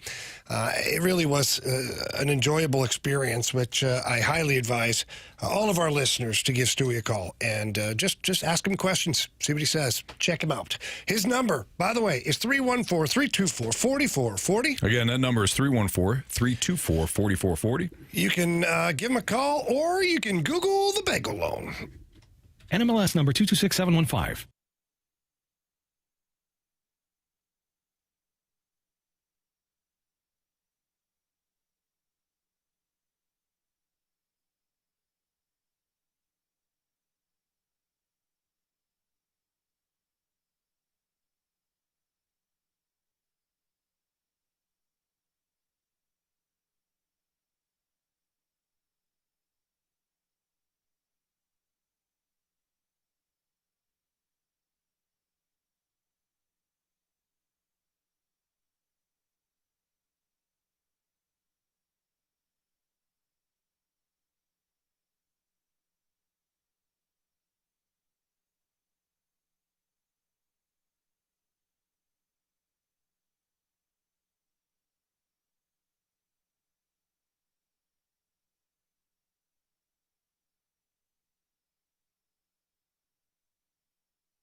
talking everything St. Louis Blues as we head into the Blues booth on 101 ESPN. Presented by Boardwalk Hardwood Floors. Find your perfect new floor at boardwalkhardwood.com.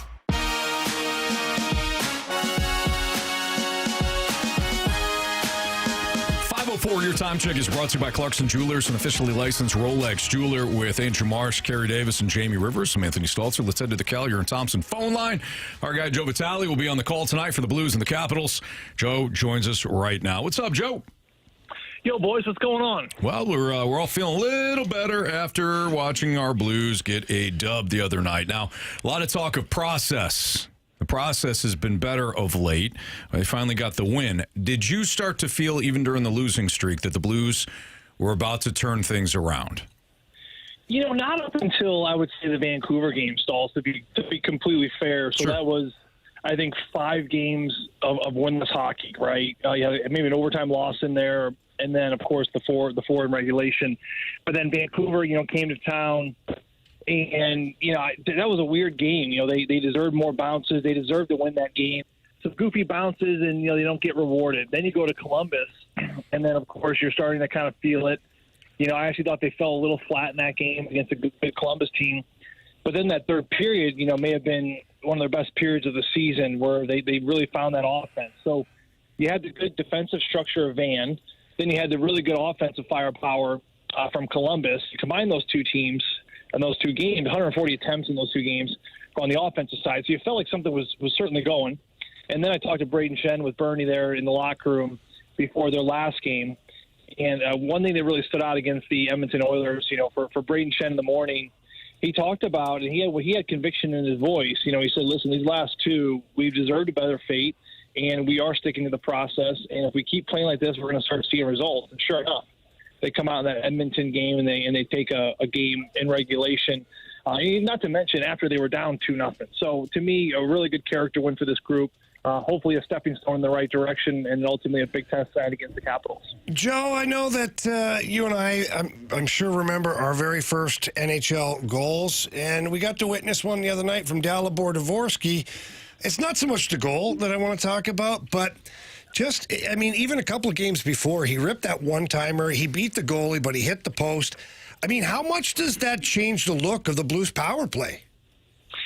Well, it changed it dramatically because, I think one thing that this power play for St. Louis, Jamie, that's been missing, for the last, honestly, probably since Tarasenko, and even before that, when you're talking like a pure one-timer. I think David Perron had a great right-handed one-timer a little bit there throughout the 19-20 stretch and 18 even. But, Vladimir Tarasenko, he was the player on the power play that, he could change the game with one shot. But he didn't really use a one-timer. So for Vladdy, he especially because he liked sometimes playing on his offside, and he liked to collect it, scoop it, and then shoot it. So, with all that being said, it's been a while since the Blues have had a really big threat on the power play when it comes to having that one-time option.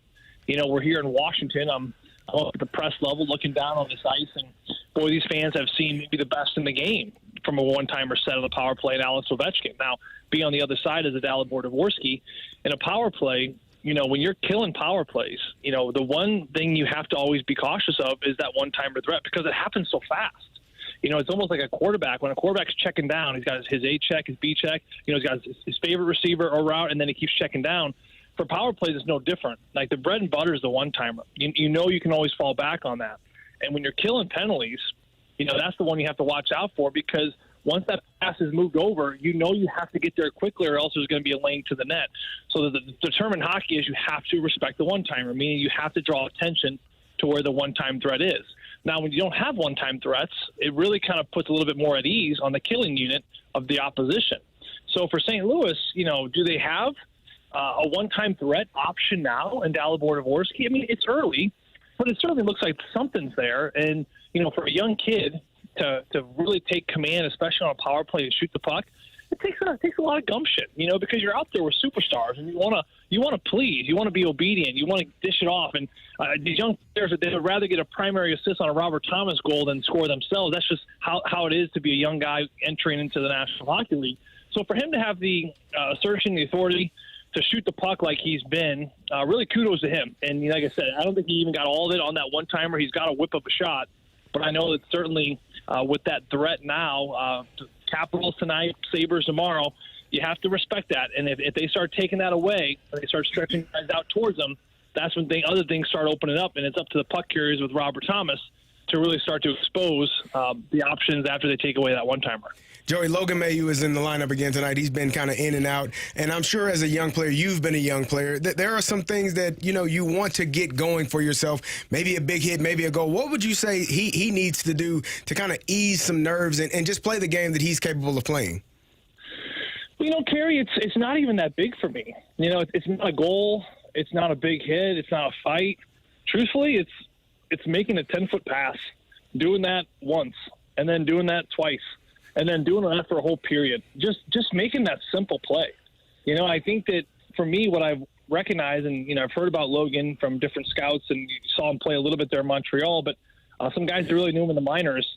He's a creative kid, and he can make a lot happen, right? He's a guy on the back end that can jump up in the rush. He can run a power play. And I think that when you're a young kid, you want to make a difference, and you want to do it all.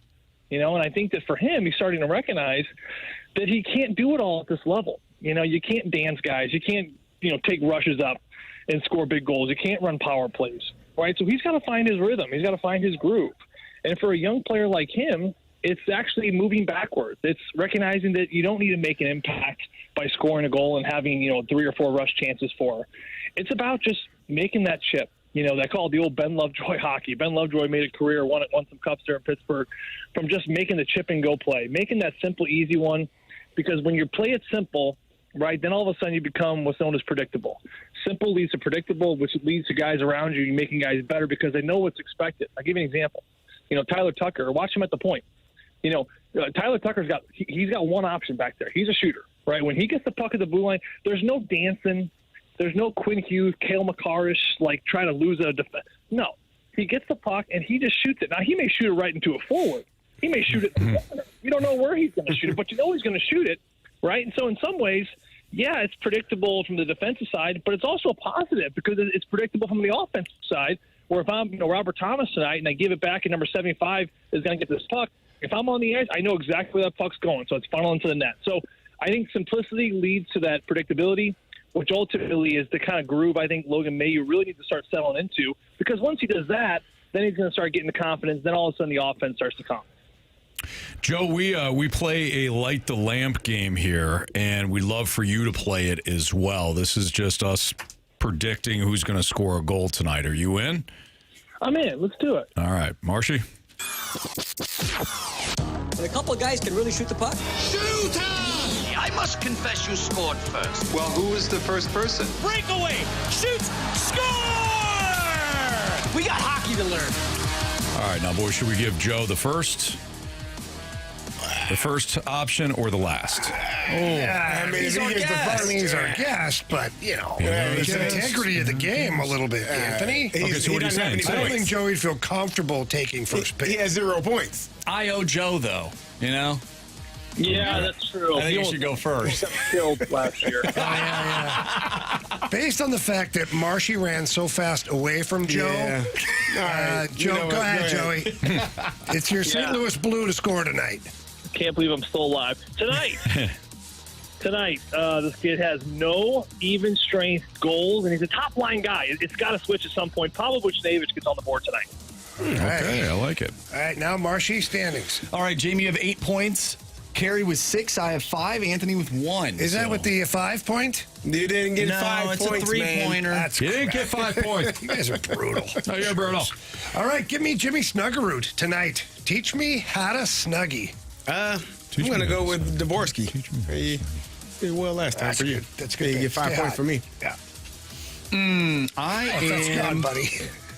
This guy had a really good game last time he was in Washington. No. Give me Philip Broberg. No. I like that.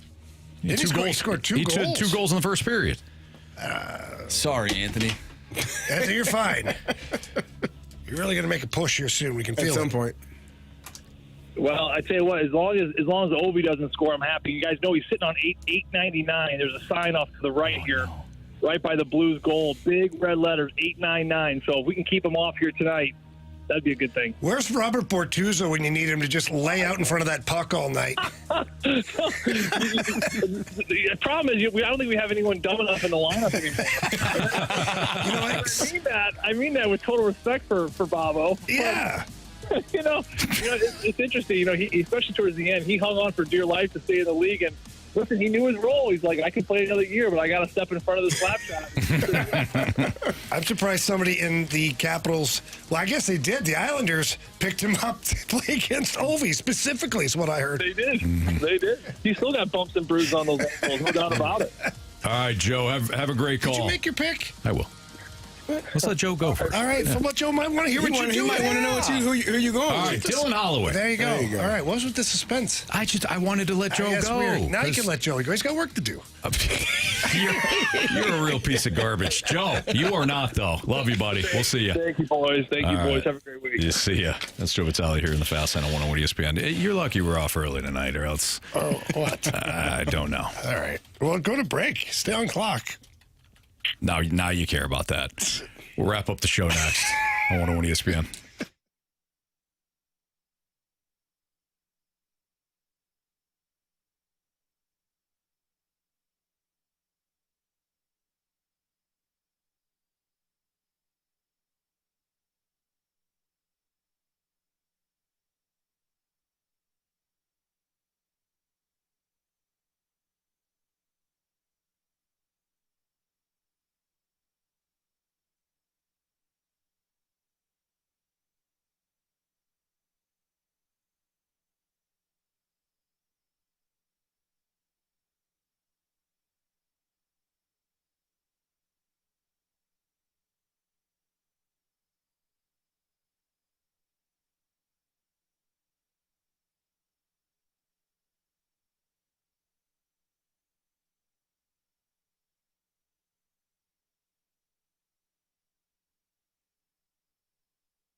101 ESPN Sports Center. I'm Andrew Marsh. It's time for a Sports Center update brought to you by Saliga Heating and Cooling. We have Blues pregame starting in about 10 minutes, so we'll try and get out of here fast for you so the Blues can find another W tonight. They take on the Washington Capitals.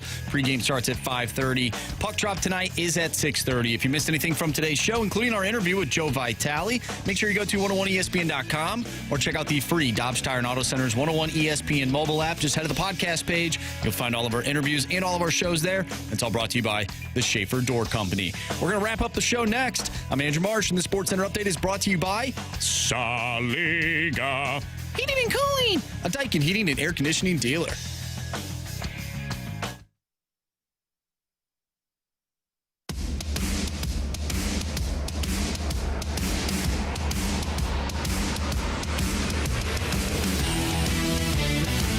Anything from today's show, you can always download the podcast available at 101ESPN.com or on your 101 ESPN Dobbs Tire and Auto Center's mobile app. Podcast brought to you by Schaefer Door Company. Marsh, what'd you learn today? Oh, gosh. You all right? Yeah, I was trying to sneeze. You held it in. Yeah, I did. Yeah, I didn't want to. No one wanted to hear that. Anyways, I learned today from the 314 that betted is not a word. In quote, betted is not a word. Genius producer. Thank you, 314. I appreciate you for letting me know that. You said betted? Betted, yeah. I mean, you betted on a game? Yeah, apparently that's not a word. I understand that. Sometimes you mess up. I like that.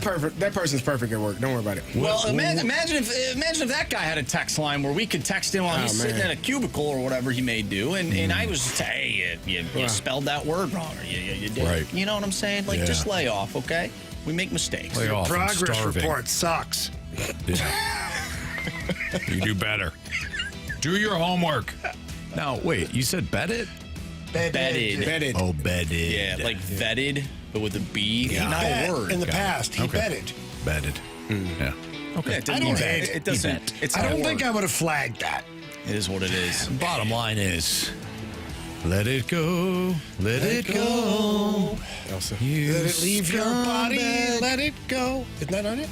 Jamie, what'd you learn today? I learned today that no matter how much I think I understand the college football playoff rankings, that I really have no idea, and that if you suck, but you play in a crappy conference,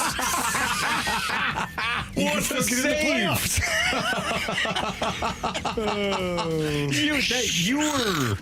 You were static there, guys. I know you. You were about to curse. Yeah, oh, yeah, that was close. That was right there. Wow, Yep. that was a great save. Yeah. A little bit of static for our listeners. Folks. Carey, what'd you learn? I learned that Jamie is a parrot, and then he will repeat whatever you say. Oh. I said, he repeats it. I don't know if he didn't hear me or if it was intentional. That's but more than likely. Yeah, he probably didn't hear me. Well, actually, yeah, that's probably what it was. Exactly. Yeah. The thing that I learned today is that even when I answer Jamie and Carey's questions repeatedly, they will still ask the same question or something similar because they don't like the answer. What did I ask? That's what children do, College right? football. Oh, easy over there. College football playoff. Well, I don't like your answer. It wasn't a good answer. Give me a better answer. Give me a reason. They don't like your answers. They asked me the question. Right. Same answer. Give me a better answer. Waterboy said, I learned that Anthony kills taxi drivers, allegedly. No, he didn't. He didn't show. Correction. It was a threaten. I almost killed that taxi driver. All right. Marshy. It's time for the Fast Lane's 3 Stars of the Day. Presented by Circus Sports Illinois. Sports betting the way it should be. Our third star of the day is going to go out to the weather outside, which happens to be warmer than it is in here. Whatever. It's very true. Correct. It is. You guys had all show. You had all show to tell me to change. You didn't hear us say turn it down? No. You never said it. You didn't hear us say that. You didn't say it, and he didn't repeat it. This guy's shorts and a T-shirt. I thought you were going to say something else, too. We got to get this show over with. Yeah, because we're walking the tightrope here. Second star of the day goes out to the Golden Flashes. Yes. Yeah. Well, not tonight. Let's go Ball State Cardinals, huh? Okay. Let's go Pelicans. First star of the day goes out to flamingos. Taxi drivers that take the correct route. Yes. Respectable. Yes. Respectable taxi drivers. Yeah. All right, we got Blues Capitals pregame coming up in about 5 minutes or so.